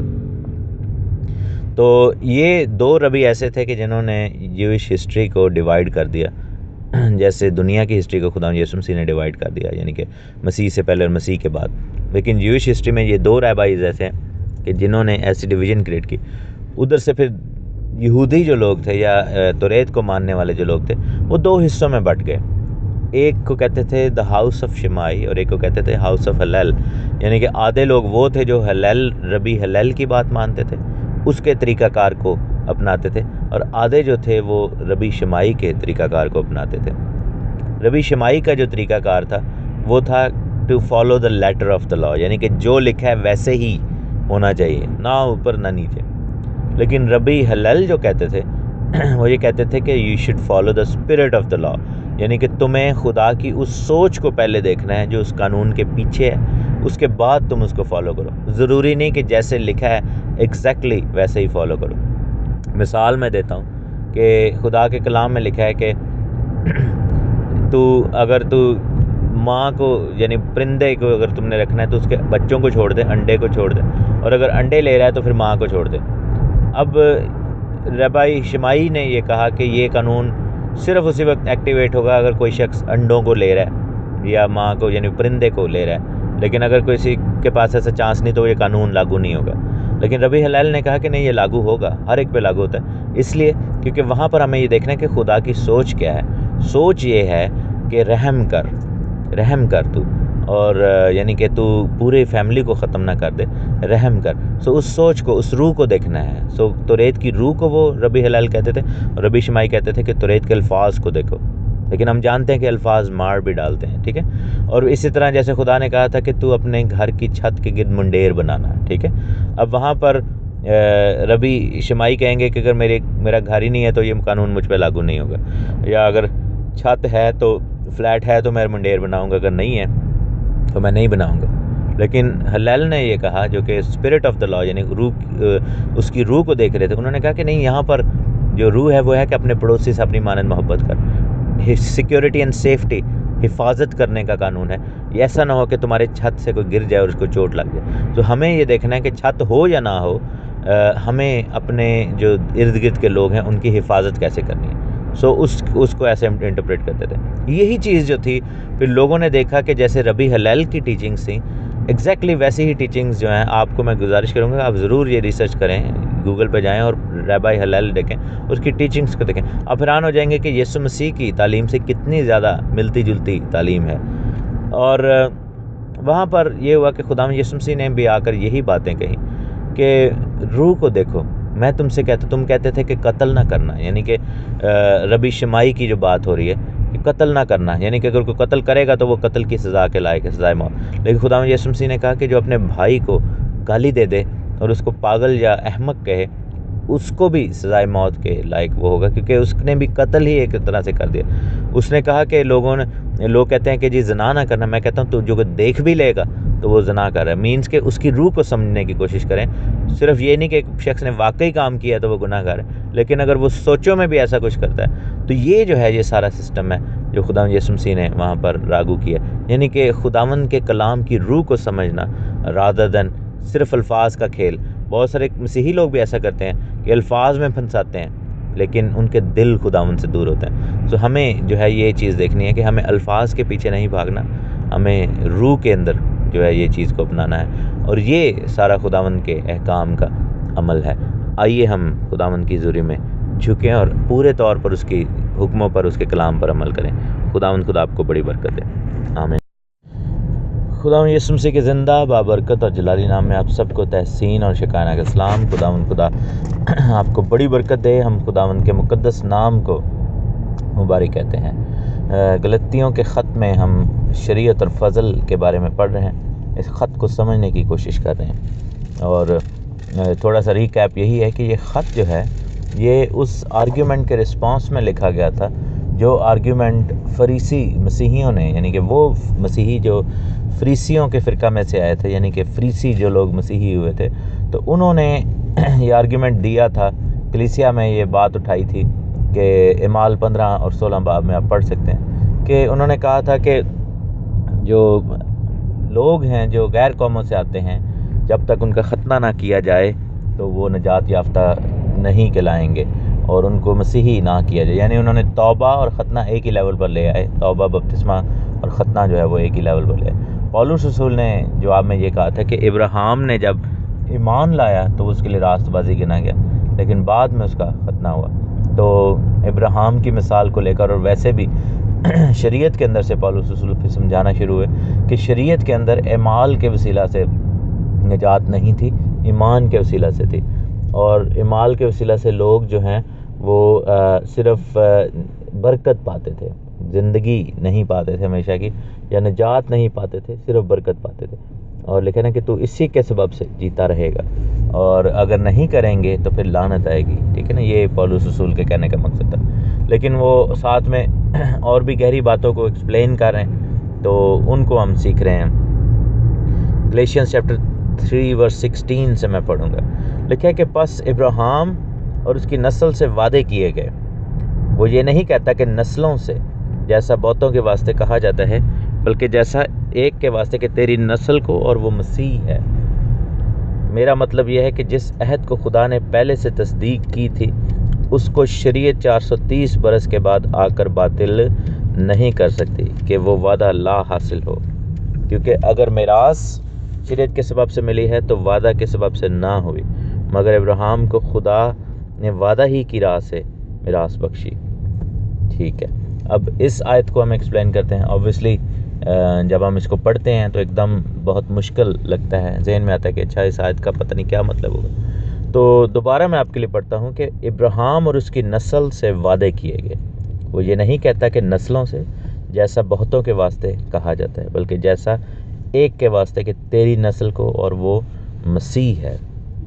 میرا مطلب یہ ہے کہ جس عہد کو خدا نے پہلے سے تصدیق کی تھی، اس کو شریعت 430 برس کے بعد آ کر باطل نہیں کر سکتی کہ وہ وعدہ لا حاصل ہو، کیونکہ اگر میراث شریعت کے سبب سے ملی ہے تو وعدہ کے سبب سے نہ ہوئی، مگر ابراہیم کو خدا نے وعدہ ہی کی راہ سے وہ میراث بخشی تھی۔ اب یہاں پر ہم یہ دیکھ رہے ہیں کہ کس طرح ابراہیم کے وعدے کا ذکر ہو رہا ہے۔ یہاں پر 2 یا 3 چیزیں ہمیں نظر آتی ہیں، کہ پہلی چیز جو نظر یہ آ رہی ہے کہ خداوند کی جو ٹائم لائن ہے، اس میں جب نئی چیز آتی ہے تو وہ پرانے کو، پچھلے کو باطل نہیں کر سکتی، اس کو وہ جھوٹا نہیں کہہ سکتی، اس کو وہ اس کے خلاف نہیں جا سکتی، اس کو وہ ختم نہیں کرتی۔ جیسے مثلا آپ یہ دیکھیں گے جب ابراہیم کے ساتھ خدا نے وعدہ کیا تھا کہ تیری جو ہے نسل کو میں آسمان کے ستاروں کی مانند بناؤں گا، تیرے گھر میں سے جو ہے تجھے ایک قوم بناؤں گا، اور یہ سب کچھ وعدہ۔ لیکن اس سے پیچھے ہم دیکھتے ہیں تو سب سے پہلا وعدہ کیا تھا؟ سب سے پہلا وعدہ خداوند نے آدم اور حوا کے ساتھ کیا تھا کہ تیری نسل کے اندر سے ایک آئے گا جو اس کے سر کو کچلے گا، سانپ کے سر کو کچلے گا، ٹھیک ہے. تو یہ پہلا وعدہ تھا. وہ ہم دیکھتے ہیں کہ اس وعدے کو، وہ وعدہ پیرالل چلتا رہا ہے، اس کو کاٹا نہیں گیا. اور اس کے بعد پھر ہم دیکھتے ہیں کہ نوح سے خداوند نے وعدہ کیا، اور نوح سے جب وعدہ ہوتا ہے تو وہاں پر ہم دیکھتے ہیں کہ کس طرح خداوند نے نوح سے ایک وعدہ کیا کہ اب میں پانی کے ساتھ ہلاک نہیں کروں گا، اور قوس قزح جو ہے وہ دی نشان کے طور پر، رینبو جو ہے وہ دی نشان کے طور پر. سو پانی سے ہلاک نہ کرنے کا وعدہ جو ہے وہ وہاں پر کیا گیا ہے. اس کے بعد ہم دیکھتے ہیں کہ ابراہیم کی باری آتی ہے، اور ابراہیم سے خدا نے وعدہ کیا کہ تیری نسل ایسے ہوگی. تو آپ یہ دیکھیں کہ جو چیز آگے بڑھی، اس نے یعنی کہ اس نے دوسری کو کنڈیم نہیں کیا، اس نے دوسری کو ختم نہیں کیا، بلکہ وہ دوسری میں شامل ہو گئی. جیسے آپ یہ دیکھتے ہیں کہ مسیح کے آنے کا وعدہ آدم اور حوا کے ساتھ تھا، وہ شامل ہوتا گیا.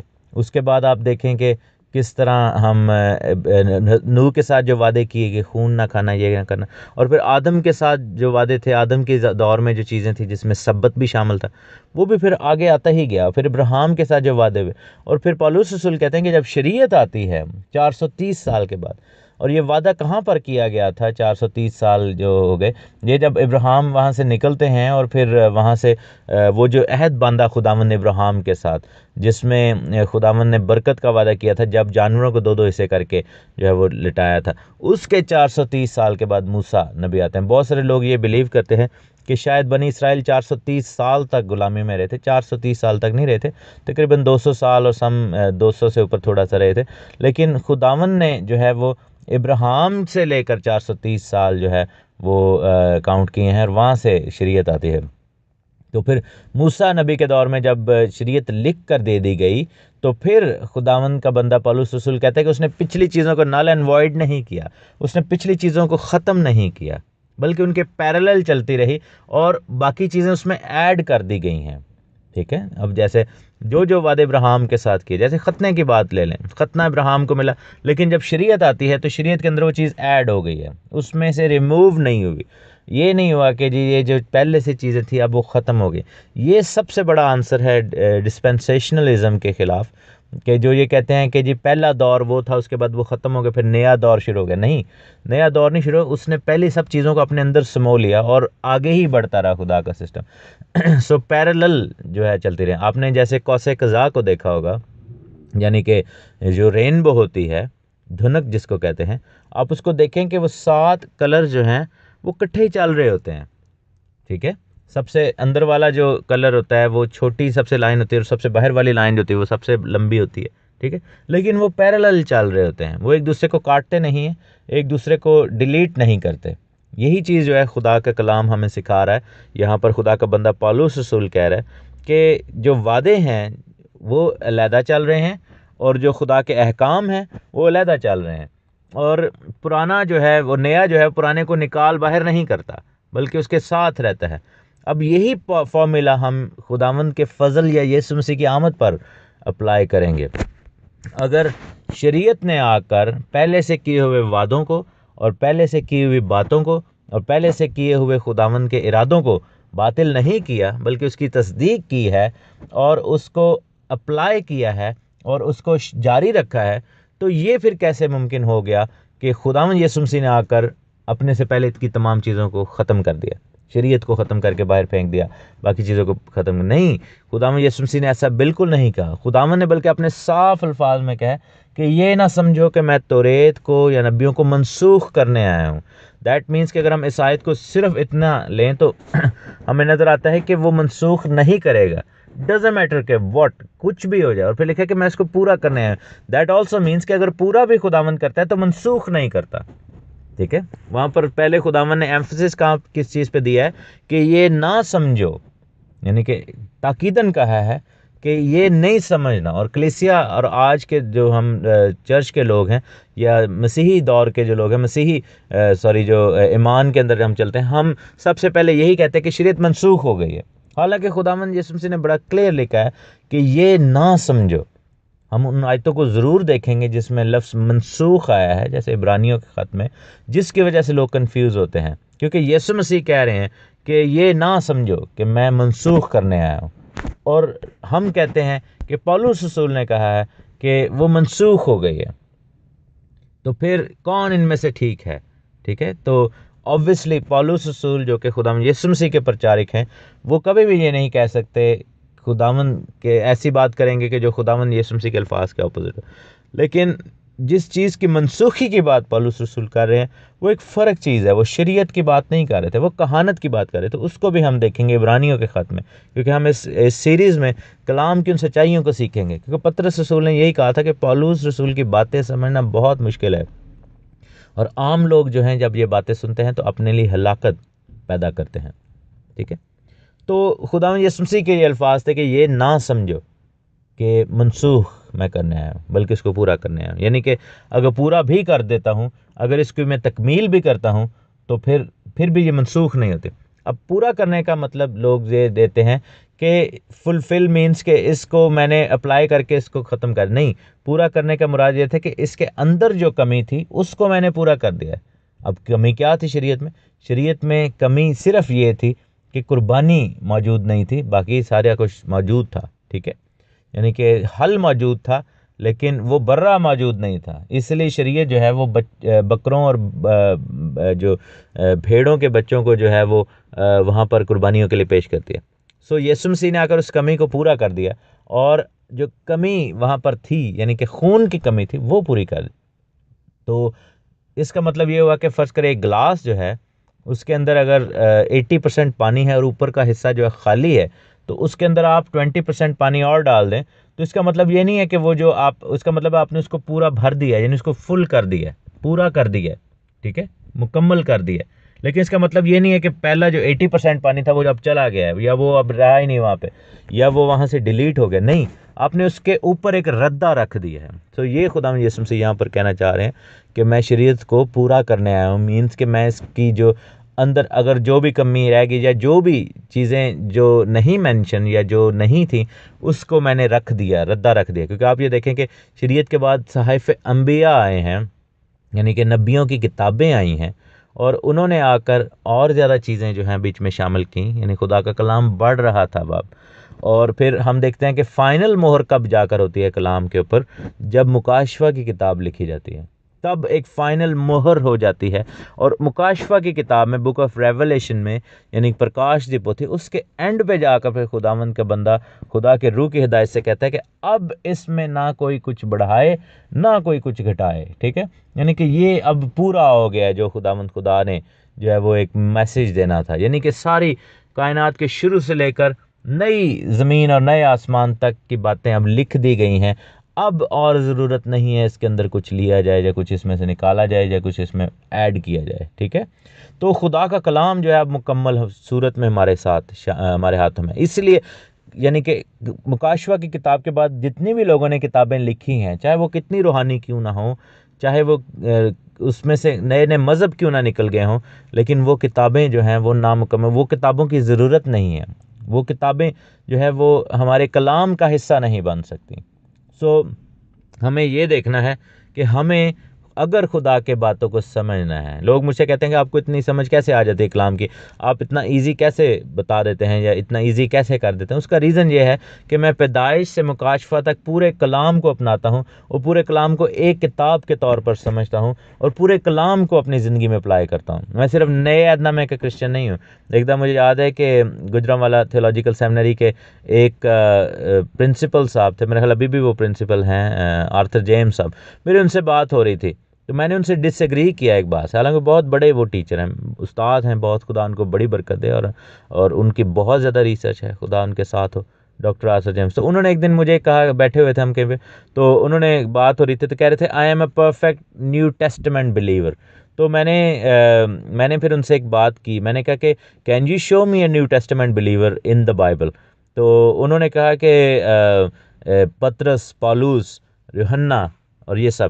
تو میں نے کہا کہ جب یہ بلیو کیا تھا انہوں نے، میں نے کہا ڈاکٹر صاحب آپ سے معافی کے ساتھ میں ایک بات پوچھنا چاہوں گا کہ جب ان لوگوں نے بلیو کیا اور بائبل میں لکھے کہ یسوع مسیح نے ان کے ذہن کو کھولا تاکہ وہ کتاب مقدس کو سمجھیں، لوکا 24 والے، تب نیو ٹیسٹمنٹ کس حالت میں ان کے پاس موجود تھا؟ تو وہ ایک لمحے کے لیے خاموش ہو گئے اور انہوں نے سوچا اس بات پہ کہ واقعی اس نوجوان نے جو ہے، کیونکہ میں کافی چھوٹا تھا تب، کافی سال پہلے کی بات ہے، آج سے تقریباً 9-10 سال پہلے کی جو بات ہے، انہوں نے اس سوچ میں پڑ گئے. انہوں نے کہا کہ اچھا اس کا کیا مطلب تو اس وقت واقعی کوئی نیو ٹیسٹمنٹ نہیں تھا.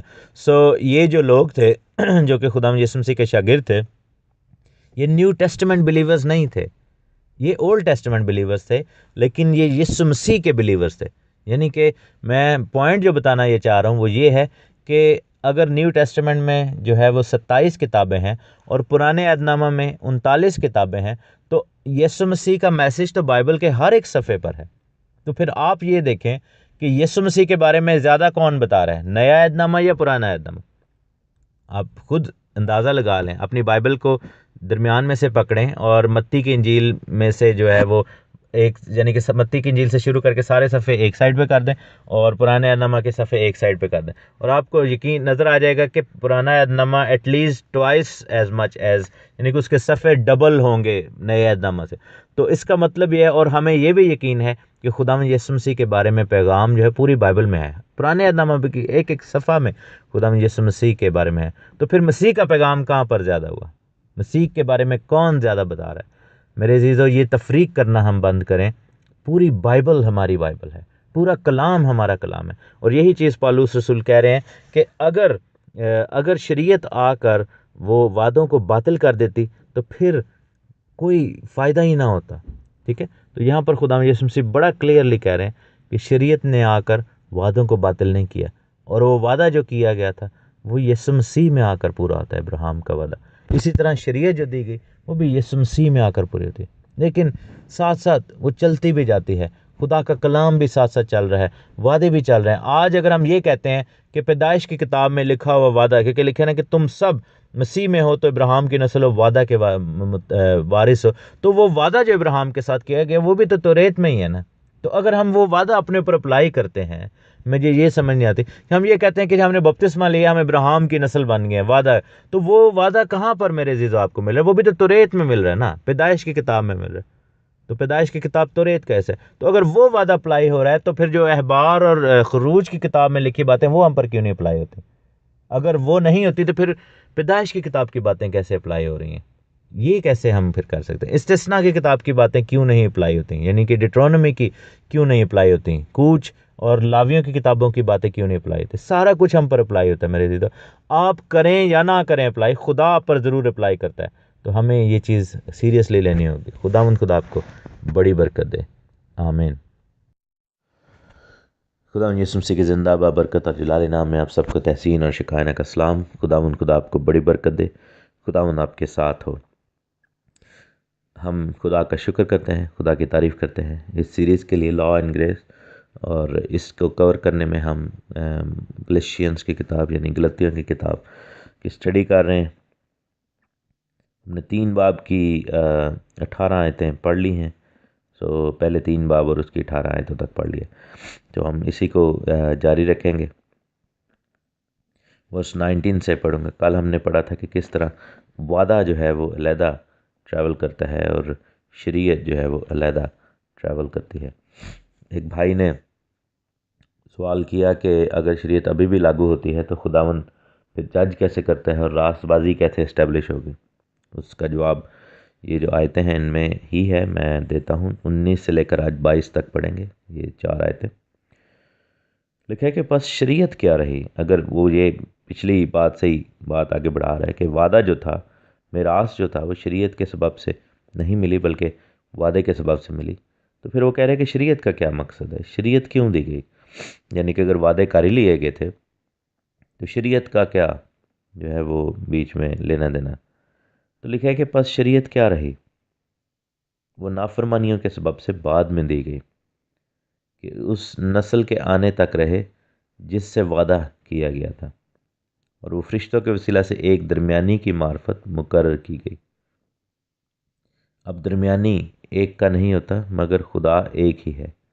بس کیا شریعت خدا کے فرزندوں کے خلاف ہے؟ ہرگز نہیں، کیونکہ اگر کوئی شریعت ایسی شریعت دی جاتی جو زندگی بخش سکتی تو البتہ راست بازی شریعت کے سبب سے ہوتی، مگر کتاب مقدس نے سب کو گناہ کے ماتحت یا گناہ کے نیچے کر دیا، تاکہ وہ وعدہ جو یسوع مسیح پر ایمان لانے پر موقوف ہے ایمانداروں کے حق میں پورا کیا جائے۔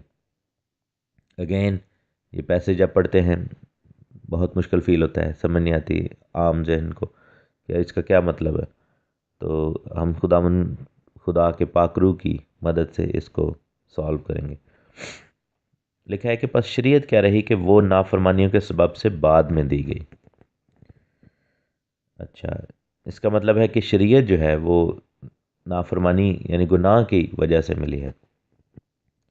اچھا، لوگ یہ کہتے ہیں کہ جی اس آیت کو، اس حصے کو جب پڑھتے ہیں لوگ کہتے ہیں کہ شریعت جو تھی وہ چونکہ گناہ گار لوگ ہو گئے تھے تو ان کے اوپر سزا کے طور پر ان کو ملی تھی۔ نہیں، یہاں پر اس کا مطلب یہ نہیں ہے کہ شریعت سزا کے طور پر ان کو ملی تھی، نافرمانیوں کے سبب سے ملی تھی۔ اب نافرمانیوں کے سبب سے کیوں ملی تھی یہ ہم نے دیکھنا ہے، کیونکہ جب نافرمانی آتی ہے تو گناہ آتا ہے، ٹھیک ہے۔ جیسے پالوس رسول رومیو کے خط میں بھی کہتے ہیں کہ شریعت جو تھی وہ گناہ کے سبب سے ملی، اور گناہ کی وجہ سے پھر فضل آ گیا، اور پھر کہتے ہیں کہ بس ہم کیا کریں، کیا شریعت گناہ ہے؟ ہرگز نہیں، بلکہ بغیر شریعت کے تو میں گناہ کو پہچان ہی نہ سکتا۔ مثلا اگر شریعت یہ نہ کہتی کہ تو لالچ نہ کر تو میں لالچ نہ کرتا، مگر گناہ نے موقع پا کر حکم کے ذریعہ مجھ میں ہر طرح کا لالچ پیدا کر دیا۔ اب یہاں پر شریعت نے آپ کے اندر گناہ پیدا نہیں کیا، گناہ نے یعنی کہ ابلیس نے آپ کے اندر گناہ پیدا کیا، لیکن شریعت جو ہے جب وہ آئی تو پھر جو ہے وہ اس نے آپ کو آ کر ایکیوز کیا، اس نے آپ کو آ کر اس گناہ کی پہچان کروائی۔ تو نافرمانیوں کے سبب سے شریعت کیوں دی گئی؟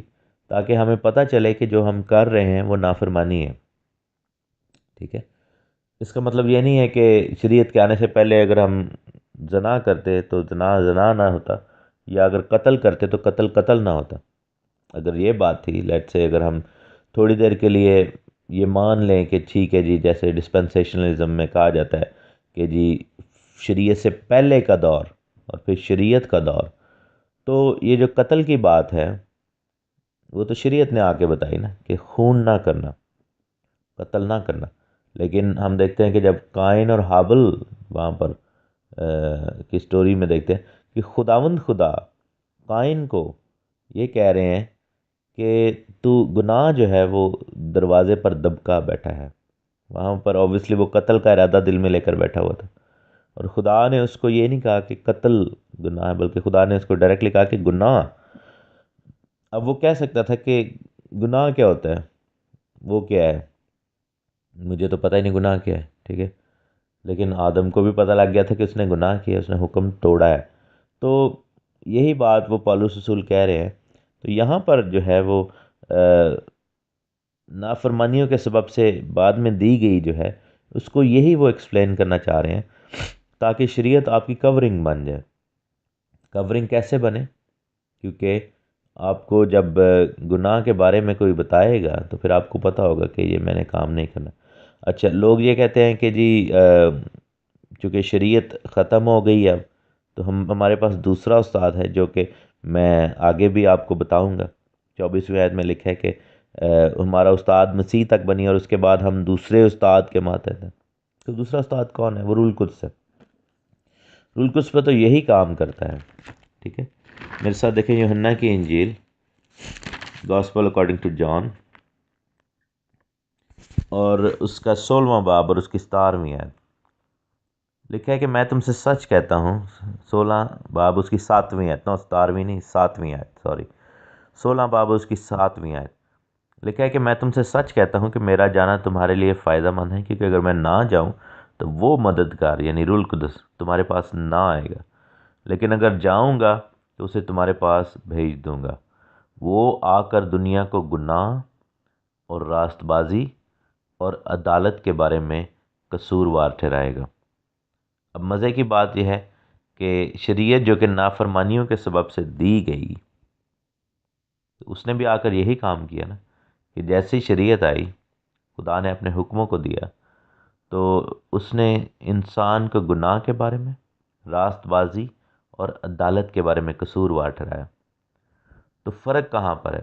اب میرا سوال یہ ہے ان تمام دوستوں سے جو یہ کہتے ہیں کہ شریعت کے اندر پہلے جو لوگ تھے نافرمانیوں میں تھے تو ان کو سزا کے طور پر شریعت ملی، لعنت تھی، ٹھیک ہے ہم آپ کی بات مان لیتے ہیں ایک سیکنڈ کے لیے کہ لعنت تھی، سزا تھی، تو رول قدس نے آ کر کون سا ڈیفرنٹ کام کیا ہے؟ رول قدس نے آ کر بھی تو وہی کام کر رہے ہیں نا جو کہ خدا یسوع مسیح کہہ رہے ہیں کہ رول قدس جب آتا ہے تو وہ دنیا کو گناہ، راست بازی اور عدالت کے بارے میں قصوروار ٹھہراتا ہے، یعنی کہ وہ آپ کو بتاتا ہے کہ گناہ ہے، راست بازی کیا ہے اور عدالت ہونے والی ہے۔ یہی کام شریعت کر رہی تھی، یہی کام شریعت نے کیا۔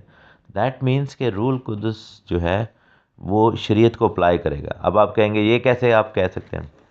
میرے ساتھ دیکھیں حزقیل کی کتاب، حزقیل کی کتاب، اور اس کا ہم دیکھیں گے چیپٹر 36، حزقیل کی کتاب اس کا چیپٹر ہم 36 دیکھیں گے، 36واں باب اور اس کی 25ویں آیت۔ اب لکھا ہے کہ تب تم پر میں صاف پانی چھڑکوں گا اور تم پاک صاف ہوگے، یعنی کلام کے وسیلہ سے نجات پا جائیں گے، اور تم کو تمہاری گندگی، تمام گندگی سے اور تمہارے سب بتوں سے پاک کر دوں گا۔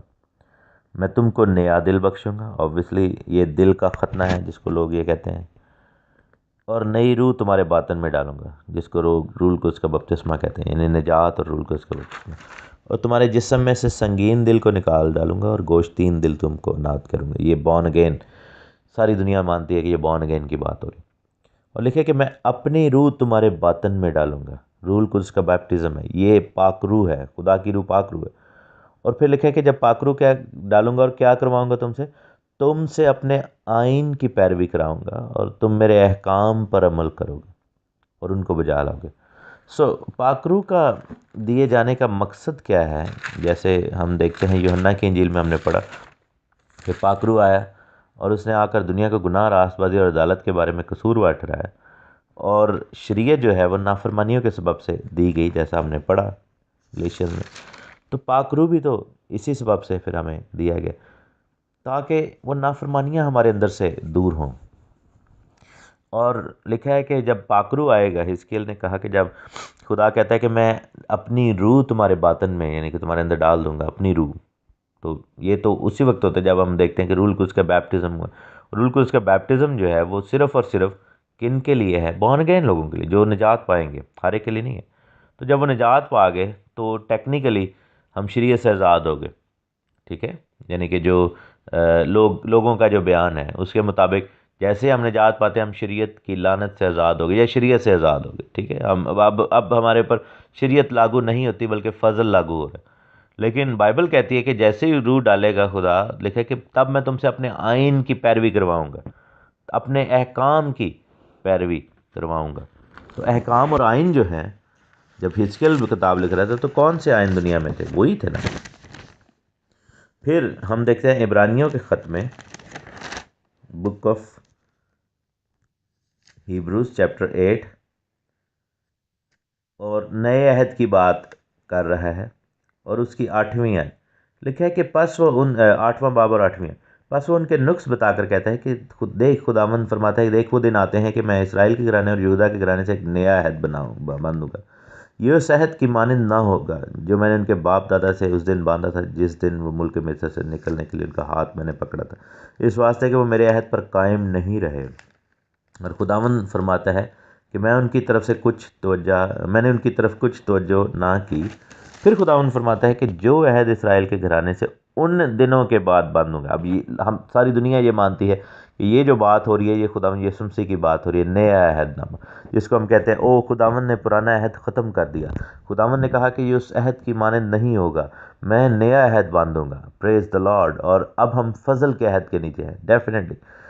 تو اس جو نیا عہد ہے اس میں کیا خداوند کر رہا ہے کہ جو لکھا ہے کہ اس دن کے بعد جو نیا عہد باندھوں گا وہ یہ ہے کہ میں اپنے قانون ان کے ذہنوں میں ڈال دوں گا، ان کے دلوں پر لکھوں گا، اور میں ان کا خدا ہوں گا۔ اب یہ کون سے قانون کی بات ہو رہی ہے جو خداوند ذہنوں پر لکھا ہے؟ یہ وہی قانون کی بات ہو رہی ہے جو کہ پہلے تختیوں پر لکھے گئے تھے، اب خداوند جو ہے وہ ذہنوں پر لکھ رہا ہے، دلوں پر لکھ رہا ہے۔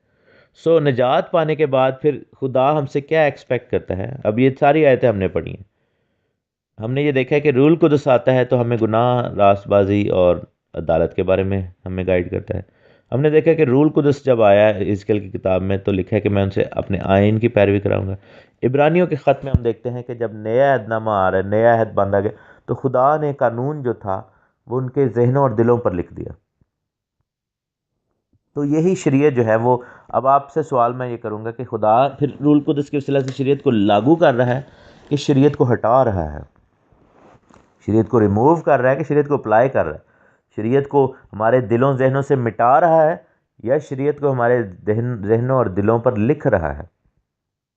اب کوئی شخص کہے کہ یہ تو غلط تعلیم ہے، تو پھر عبرانیوں کے خط میں پھر آیت بھی غلط ہے، اس کو پھر ہم نکال دیں ہم بیچ میں سے، وہ تو پھر غلط تعلیم، ہماری بائبل میں ہی غلط تعلیم اس کا مطلب پھیلائی جا رہی ہے۔ نہیں، ابلیس نے وہی کام کیا جو کہ خداوند نہیں کرنا چاہتا تھا، کہ اس نے لوگوں کے دلوں اور ذہنوں سے وہ چیز مٹانے کی کوشش کی ہے جو خداوند ذہنوں اور دلوں پر لکھ رہا ہے اور یا لکھنا چاہتا ہے، لیکن ہم اپنے ذہن اور دل میں یہی سوچتے ہیں کہ اوہو اس کا تو ہم سے کوئی تعلق نہیں۔ بس شریعت نافرمانیوں کے سبب سے بعد میں دی گئی تاکہ ہمارے اندر سے نافرمانی جاتی رہے، تاکہ ہم نافرمان نہ رہیں۔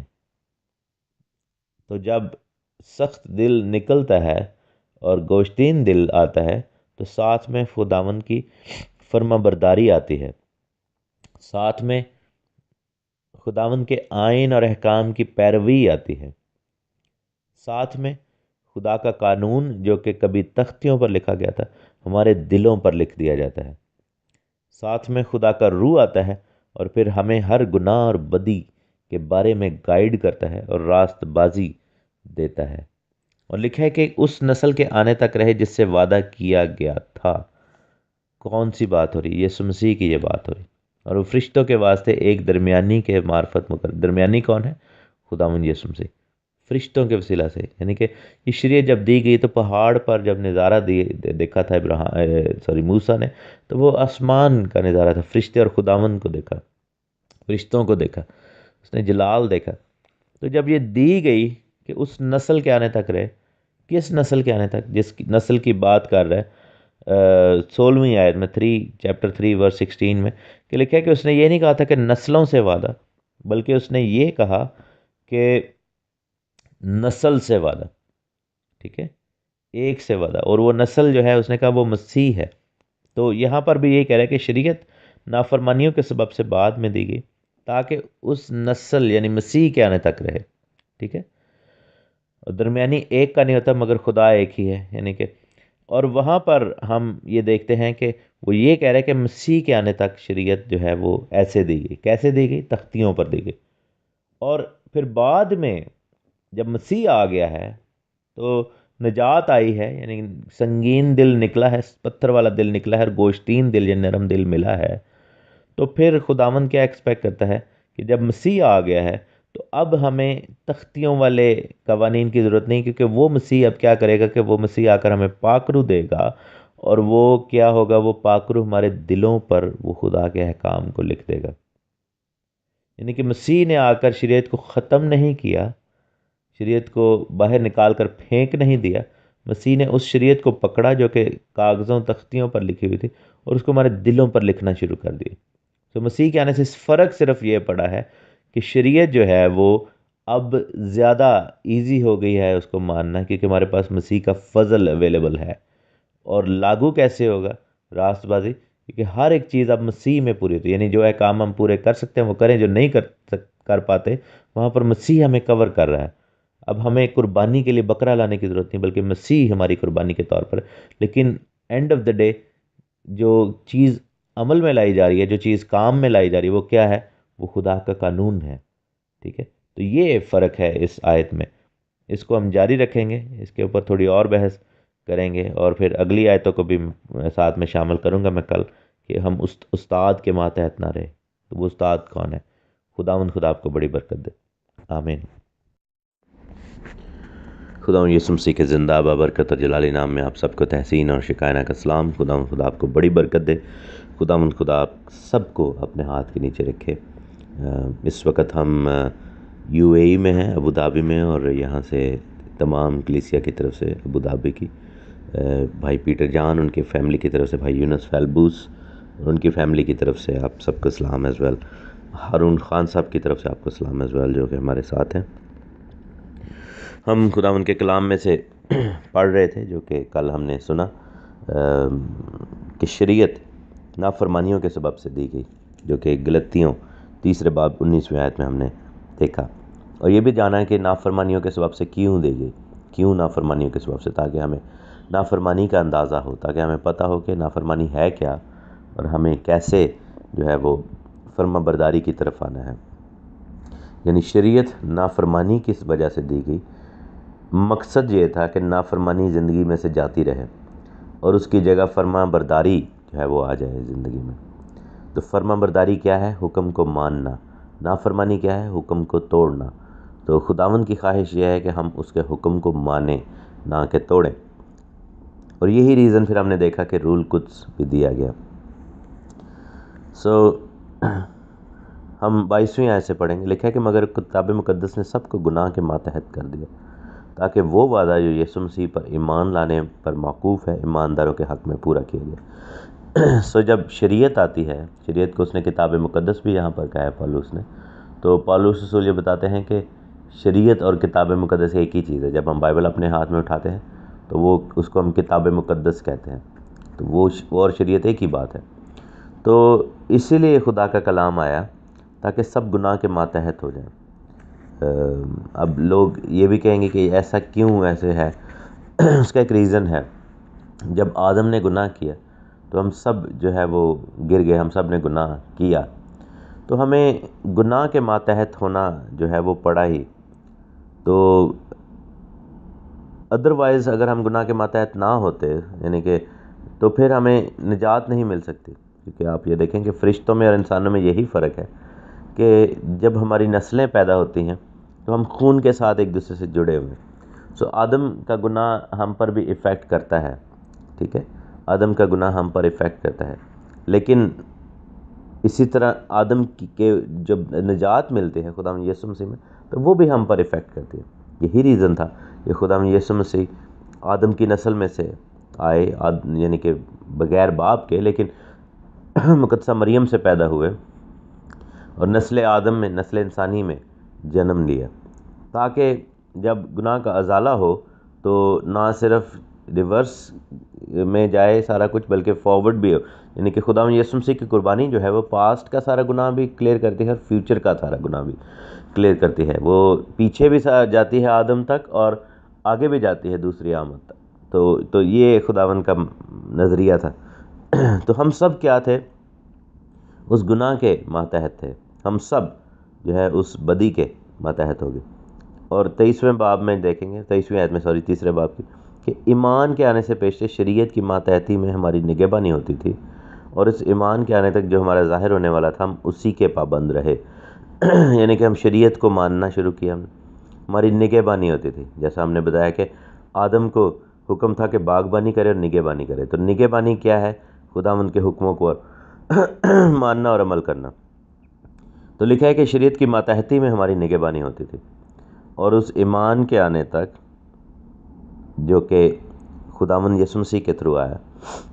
لکھا ہے کہ جو ظاہر ہونے والا تھا ہم اسی کے پابند رہے. بس شریعت مسیح تک پہنچانے کو ہمارا استاد بنی تاکہ ہم ایمان کے سبب سے راست باز ٹھہرے. مگر جب ایمان آ چکا تو ہم استاد کے ماتحت نہ رہے، کیونکہ تم سب اس ایمان کے وسیلہ سے جو یسوع مسیح میں ہے خدا کے فرزند ہو. ٹھیک ہے، پہلے جو رشتہ تھا وہ غلامی کا رشتہ تھا، کیونکہ ہم گناہ کے غلام تھے. اور بائبل میں لکھا ہے یوحنا کی انجیل 8ویں باب میں کہ جو گناہ کرتا ہے وہ گناہ کا غلام ہے. ہم گناہ کی غلامی میں تھے اور شریعت کی ماتحتی میں تھے. لیکن جب یسوع آیا تو لکھا ہے کہ اب اس استاد کے ماتحت نہ رہے. کیوں؟ کیونکہ ہمیں ایک نیا استاد دیا گیا ہے. کیسے؟ رول قدس ہمیں نیا استاد ملا ہے. وہ کیا کرتا ہے کہ وہ ہم سے بائی نیچر اب خدا کی شریعت کے احکام کی پیروی کرواتا ہے. جیسا کہ ہم نے کل پڑھا تھا کہ بائی نیچر جو ہے وہ ہمیں خداوند کی شریعت کے احکام کی پیروی کرواتا ہے، خدا کا روح. ماتحتی اس لیے نہیں رہی کہ اب ہم بائی نیچر جو ہے وہ ایسا کریں گے. لوگ یہ کہتے ہیں کہ دیکھیں یہاں پہ صاف لکھا ہے کہ ہم شریعت کے ماتحت نہیں ہیں. ہاں، لیکن پہلے جو تھا، پہلے ہمیں یعنی کہ قربانی جب لانی پڑتی تھی تو اس کے ایک ریزن یہ تھا کہ اگر نہ لاتے تو ہم ہم پھنس جاتے تھے. لیکن اب کیا ہے کہ اب ایمان کے وسیلے سے ہمارا ہمیشہ کے لیے کفارہ ہو گیا. اب ہمیں بار بار قربانی لانے کی ضرورت نہیں ہے, ٹھیک ہے نا, ہمیں بلکہ لانے ہی کی ضرورت نہیں قربانی. لیکن on the other side there is a danger attach to that. Danger یہ ہے کہ جب آسان ہوگی یہ نجات تو ڈینجر اس لیے یہ ہے کہ ہم گناہ میں ایزیلی بھی گر سکتے ہیں, کیونکہ ہمیں پتہ ہے کہ ہمارا کفارہ ادا ہو چکا ہے. تو یہ خطرہ ہر وقت موجود ہے کہ ہم گناہ میں گر سکتے ہیں. تو اس حوالے سے خداوند نے اپنی روح کو ہمیں دیا ہے تاکہ ہم اب ماتحتی کی سوچ کے ساتھ نہیں بلکہ آزادی کی سوچ کے ساتھ اس شریعت پر عمل کریں. پہلے ہم گناہ کی ماتحتی کی سوچ کے ساتھ, ماتحت جو تھے وہ گناہ کے تھے, اور اس سوچ کے ساتھ شریعت پر عمل کرتے تھے. اب ہم خدا کے کلام کے اندر موجود آزادی جو کہ مسیح کی نجات کے مطابق ہمیں ملی ہے, اس خدا کے حکم پر, اس شریعت پر عمل کرتے ہیں. ایک اور پوائنٹ میں آپ کو بتاتا چلوں کہ گناہ کی ماتحتی سے کیا مراد ہے. رومنس جائیں گے, رومیو کا خط, اس کا 8واں باب دیکھیں میرے ساتھ. رومنس چیپٹر 8, اس کی پہلی آیت اور دوسری آیت. لکھا ہے کہ بس اب جو مسیح یسوع میں ہیں ان پر سزا کا حکم نہیں. یہ ہم آیت بڑے سب کلیئرلی جانتے ہیں کہ پس ہم جو یسوع مسیح میں ہیں ان پر سزا کا حکم نہیں, کیونکہ زندگی کے روح کی شریعت نے مسیح یسوع میں مجھے گناہ اور موت کی شریعت سے آزاد کر دیا. ٹھیک ہے. اب جو لوگ یہ بات کرتے ہیں کہ ہم آزاد ہو گئے ہیں, ہم خدا کی شریعت سے آزاد ہیں, یہ آیت جو ہے وہ عموماً کوٹ کی جاتی ہے کہ زندگی کے روح کی شریعت نے مسیح یسوع میں مجھے گناہ اور موت کی شریعت سے آزاد کر دیا. اب عام نظریہ یہی لیا جاتا ہے, اس آیت کی جو انٹرپریٹیشن ہے وہ یہ لی جاتی ہے کہ خداوند یسوع مسیح نے آ کر, یعنی کہ نئے عہد نامہ نے آ کر مجھے پرانے عہد نامہ سے آزاد کر دیا. یعنی کہ یہ ایک نظریہ ہے, ایک اس کی تشریح ایسے کی جاتی ہے.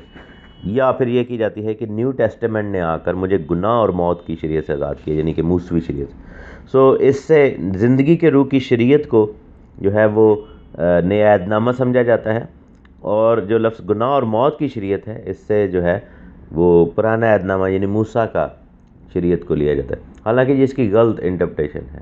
پہلے ہم دیکھیں گے کہ پولس رسول جو شریعت خدا نے موسیٰ کی جانب دی تھی اس کو کیا کہتے ہیں. لکھا ہے کہ 7ویں باب میں جائیں گے اور اس کی 12ویں آیت میں لکھا ہے کہ شریعت پاک ہے اور حکم بھی پاک اور راست اور اچھا ہے. ٹھیک ہے. تو موسوی شریعت کو کہتا ہے کہ وہ پاک ہے, راست ہے اور اچھی ہے. پھر ہم 14ویں آیت میں دیکھتے ہیں, لکھا ہے کہ ہم جانتے ہیں کہ شریعت تو روحانی ہے. ٹھیک ہے. اب وہ شریعت کو روحانی بھی کہہ رہے ہیں. لیکن اس آیت کو اگر ہم نے سمجھنا ہے تو 7ویں باب کی چند آخری آیات کو ہم غور سے پڑھیں گے. پرابلم یہ ہے کہ جب یہ چیپٹر ڈویژنز ہوتی ہیں تو اس کی وجہ سے کئی دفعہ ایک رانگ کہہ لیں کہ وہ لوگوں کے ذہن میں رانگ امپریشن چلا جاتا ہے, کیونکہ وہ پچھلے کے ساتھ اس کو پیوست نہیں کرتے. یہ پرابلم آتی ہے, کیونکہ ہم 8واں باب پڑھتے ہیں تو ہم صرف 8واں باب شروع کر دیتے ہیں اس آیت سے. لیکن اگر یہ چیپٹر ڈویژنز ہٹا دی جائیں تو وہ ایک پورا پیراگراف خود ہی اپنے آپ کو سمجھا دے گا. اس کی 22ویں آیت میں لکھا ہے کیونکہ باطنی انسانیت کی روح سے تو میں خدا کی شریعت کو بہت پسند کرتا ہوں. یعنی کہ وہ موسیٰ کی شریعت کو پرانے عہد نامے کو خدا کی شریعت کہتا ہے,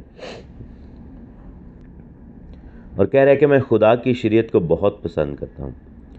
لیکن 23ویں آیت میں کیا کہہ رہا ہے, اس نے کہا ہے کہ مجھے اپنے اعضاء میں ایک اور طرح کی شریعت نظر آتی ہے. اب اس شریعت کو آپ نے غور میں لانا کہ یہ ایک اور طرح کی شریعت کیا ہے. یعنی کہ یہاں پر 2 طرح کی شریعتیں ہیں. ایک وہ جو خدا کی شریعت ہے جو خدا نے موسیٰ کو دی, موسیٰ نبی کو, اور دوسری شریعت کون سی ہے جو کہ ایک اور طرح کی. لکھا ہے کہ جو میری عقل کی شریعت سے لڑ کر, یعنی کہ خداوند کی شریعت جس کو اپنی عقل سے وہ پسند کر رہا ہے, مجھے اس گناہ کی شریعت میں کی قید میں لے آتی ہے. یہاں سے گناہ کی شریعت سے مراد موسیٰ کی شریعت نہیں, میری ذاتی شریعت ہے جو کہ میرے اندر گناہ آلود نیچر ہے اس کی بات کر رہا ہے, جو میرے اعضاء میں موجود ہے. ٹھیک ہے. ہائے میں کیسا کم بخت آدمی ہوں, اس موت کے بدن سے مجھے کون چھڑائے گا. ٹھیک ہے. غرض میں خود اپنی عقل سے تو خدا کی شریعت کا, یعنی کہ اپنی عقل سے موسوی شریعت پر میں عمل کرنا چاہتا ہوں. مجھے خدا کی شریعت پسند ہے, لیکن جسم سے گناہ کی شریعت کا محکوم ہوں. یعنی کہ میرے بدن کے اندر ایک اپنی ذاتی شریعت موجود ہے جو کہ خدا کی شریعت کے خلاف ہے. کیسے؟ خدا کا کلام کہتا ہے کہ زنا نہ کر. لیکن انسانی بدن جو ہے وہ اس کی طرف راغب ہوتا ہے، بدی کی طرف راغب ہوتا ہے، گناہ کی طرف راغب ہوتا ہے۔ ہماری آنکھیں، ہمارا جسم، انسان، خدا کا کلام کہتا ہے کہ چوری نہ کر، لیکن انسانی شریعت جو ہمارے اندر گناہ آلود نیچر ہے وہ کہتی ہے، وہ اٹریکشن پیدا کرتی ہے اس طرف۔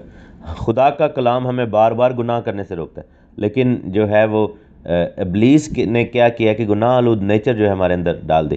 کیسے کہ آدم نے جب گناہ کیا تو اس نے اپنا ایک قانون بنایا۔ خدا نے کہا تھا کہ پھل نہ کھانا، آدم نے جو فیصلہ کیا کہ میں کھا لوں گا، وہ گناہ کی شریعت ہے۔ یعنی کہ ہمارے جو فیصلے ہیں وہ جب ہم خدا کے احکام کو توڑتے ہیں، جب ہم گناہ آلود نیچر میں آتے ہیں، تو ہم ایسا ہے کہ جیسے ہم اپنی ایک شریعت ڈیولپ کر رہے ہیں اپنے اندر، ہم اپنی سوچیں، اپنے فیصلے اپنے اندر ڈیولپ کر رہے ہوتے ہیں، ٹھیک ہے؟ تو یہ چیز ہمیں جو ہے وہ دیکھنی ہے، یہی چیز ہمیں اپنی زندگی میں سمجھنی ہے کہ خدا نے ہمیں شریعت دی تاکہ ہم پاک ہو جائیں، تاکہ ہم راست بازی کی زندگی بسر کریں، تاکہ ہم گناہوں سے دور رہیں۔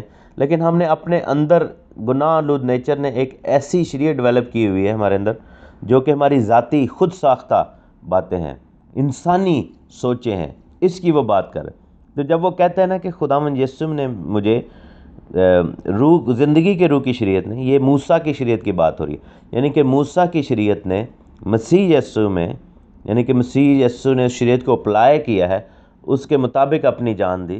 مجھے گناہ اور موت کی شریعت سے، یعنی کہ میری ذاتی شریعت سے، جو میرے اندر، میرے اعضاء میں گھومتی پھرتی ہے، جو مجھے گناہ کی طرف راغب کرتی ہے، جو میری سوچیں بدی کی ہیں، اس سے مجھے آزاد کیا ہے۔ یہ اس آیت کا مطلب ہے کہ خداوند کے کلام نے، موسیٰ کی شریعت نے، خدا کی شریعت نے مجھے یسوع مسیح کے وسیلہ سے، یعنی کہ صلیب کے وسیلہ سے، گناہ اور موت کی شریعت، یعنی کہ جو میرے اعضاء میں بدی کی باتیں اور سوچیں رہتی ہیں، ان سے مجھے آزاد کیا ہے۔ تو آپ کو اس چیز کی اب سمجھ آ گئی ہوگی کہ کیا بات کر رہے ہیں۔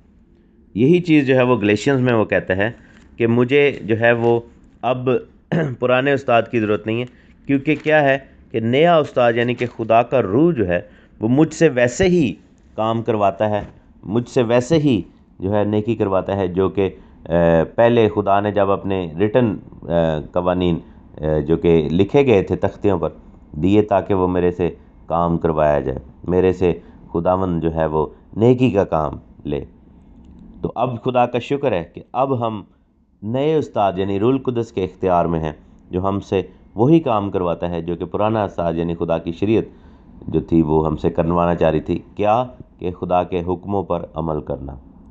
یعنی کہ ماتحتی استاد جو ہے وہ بدلا ہے، لیکن خدا کی مرضی نہیں بدلی۔ یہ چیز جانیں کہ استاد ڈیفینیٹلی بدلا ہے، لیکن مرضی نہیں بدلی۔ اب بھی ہمیں جو ہے وہ خداوند کے حکموں کو ہی ماننا پڑے گا اور ماننا چاہیے، کیونکہ لکھا ہے کہ جب ایمان آ چکا تو ہم اس استاد کے ماتحت نہ رہے، کیونکہ تم سب اس ایمان کے وسیلہ سے جو مسیح یسوع میں ہے خدا کے فرزند ہو۔ تم سب جتنوں نے مسیح یسوع میں شامل ہونے کا بپتسمہ لیا، مسیح کو پہن لیا۔ اب میرے عزیزو، یہ بپتسمہ لینا بھی تو شریعت پر عمل ہی ہے۔ یہ بپتسمے کی تعلیم آپ کو کہاں سے ملتی ہے؟ لوگ سمجھتے ہیں کہ بپتسمے کی تعلیم جو ہے وہ یوحنا نے آ کے شروع کی، نہیں۔ بپتسمے کا قانون جو ہے، بپتسمے کی جو ضرورت ہے، بپتسمہ کیوں لینا چاہیے، یہ سب کچھ جو ہے وہ احبار کی کتاب میں اس کا ذکر ہے۔ خداوند کی شریعت میں یہ حکم تھا کہ بپتسمہ لینا ہے، اور اسی لیے خداوند نے ان کوڑیوں کو کہا تھا کہ اپنے تئیں جا کر کاہن کو دکھاؤ، ٹھیک ہے؟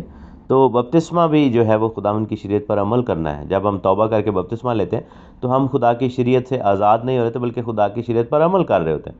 ہم اسے جان نہیں چھڑا رہے ہوتے، عمل کر رہے ہوتے۔ لکھا ہے کہ نہ کوئی یہودی رہا، نہ یونانی، نہ غلام، نہ آزاد، نہ کوئی مرد، نہ کوئی عورت، کیونکہ تم سب مسیح یسوع میں ایک ہو۔ اب یہ قانون بھی جو تھا یہ خدا کی شریعت میں تھا کہ پردیسی ہو یا پھر اسرائیلی ہو، دونوں برابر ہیں، ایک ہی جیسا قانون، مرد ہو یا عورت ہو، غلام ہو یا مالک ہو، سب پر ایک ہی قانون لاگو ہوتا ہے۔ یہ بھی خدا کے کلام یعنی خروج کی کتاب میں اس کا ذکر ہے، بک آف ایکسڈس میں لکھا ہے کہ اگر تم مسیح کے ہو تو ابراہیم کی نسل اور وعدہ کے مطابق وارث ہو۔ اب یہاں پر ہم جو ہے ایک اور چیز میں آپ کو بتاتا چلوں کہ اگر ہم ان وعدوں کے وارث ہیں جو خدا نے اپنی شریعت میں بتائے ہیں، تو پھر ہم اس شریعت کے بھی وارث ہیں۔ ہم کیا کہتے ہیں کہ ہم اسرائیل کے سارے وعدے ہم پہ ٹرانسفر ہو گئے، لیکن اسرائیل کو دیا ہوا کلام ہم نہیں لینا چاہتے، وہ بھی ہم پر ٹرانسفر ہوا ہے۔ سو ہمیں اپنی زندگیوں کو ویسے ہی گزارنا ہے جیسا خداوند کا نیا استاد یعنی روح القدس ہم سے کروانا چاہتا ہے، وہ کیا ہے؟ خدا کے احکام کی پیروی۔ خدا آپ کو بڑی برکت دے، آمین۔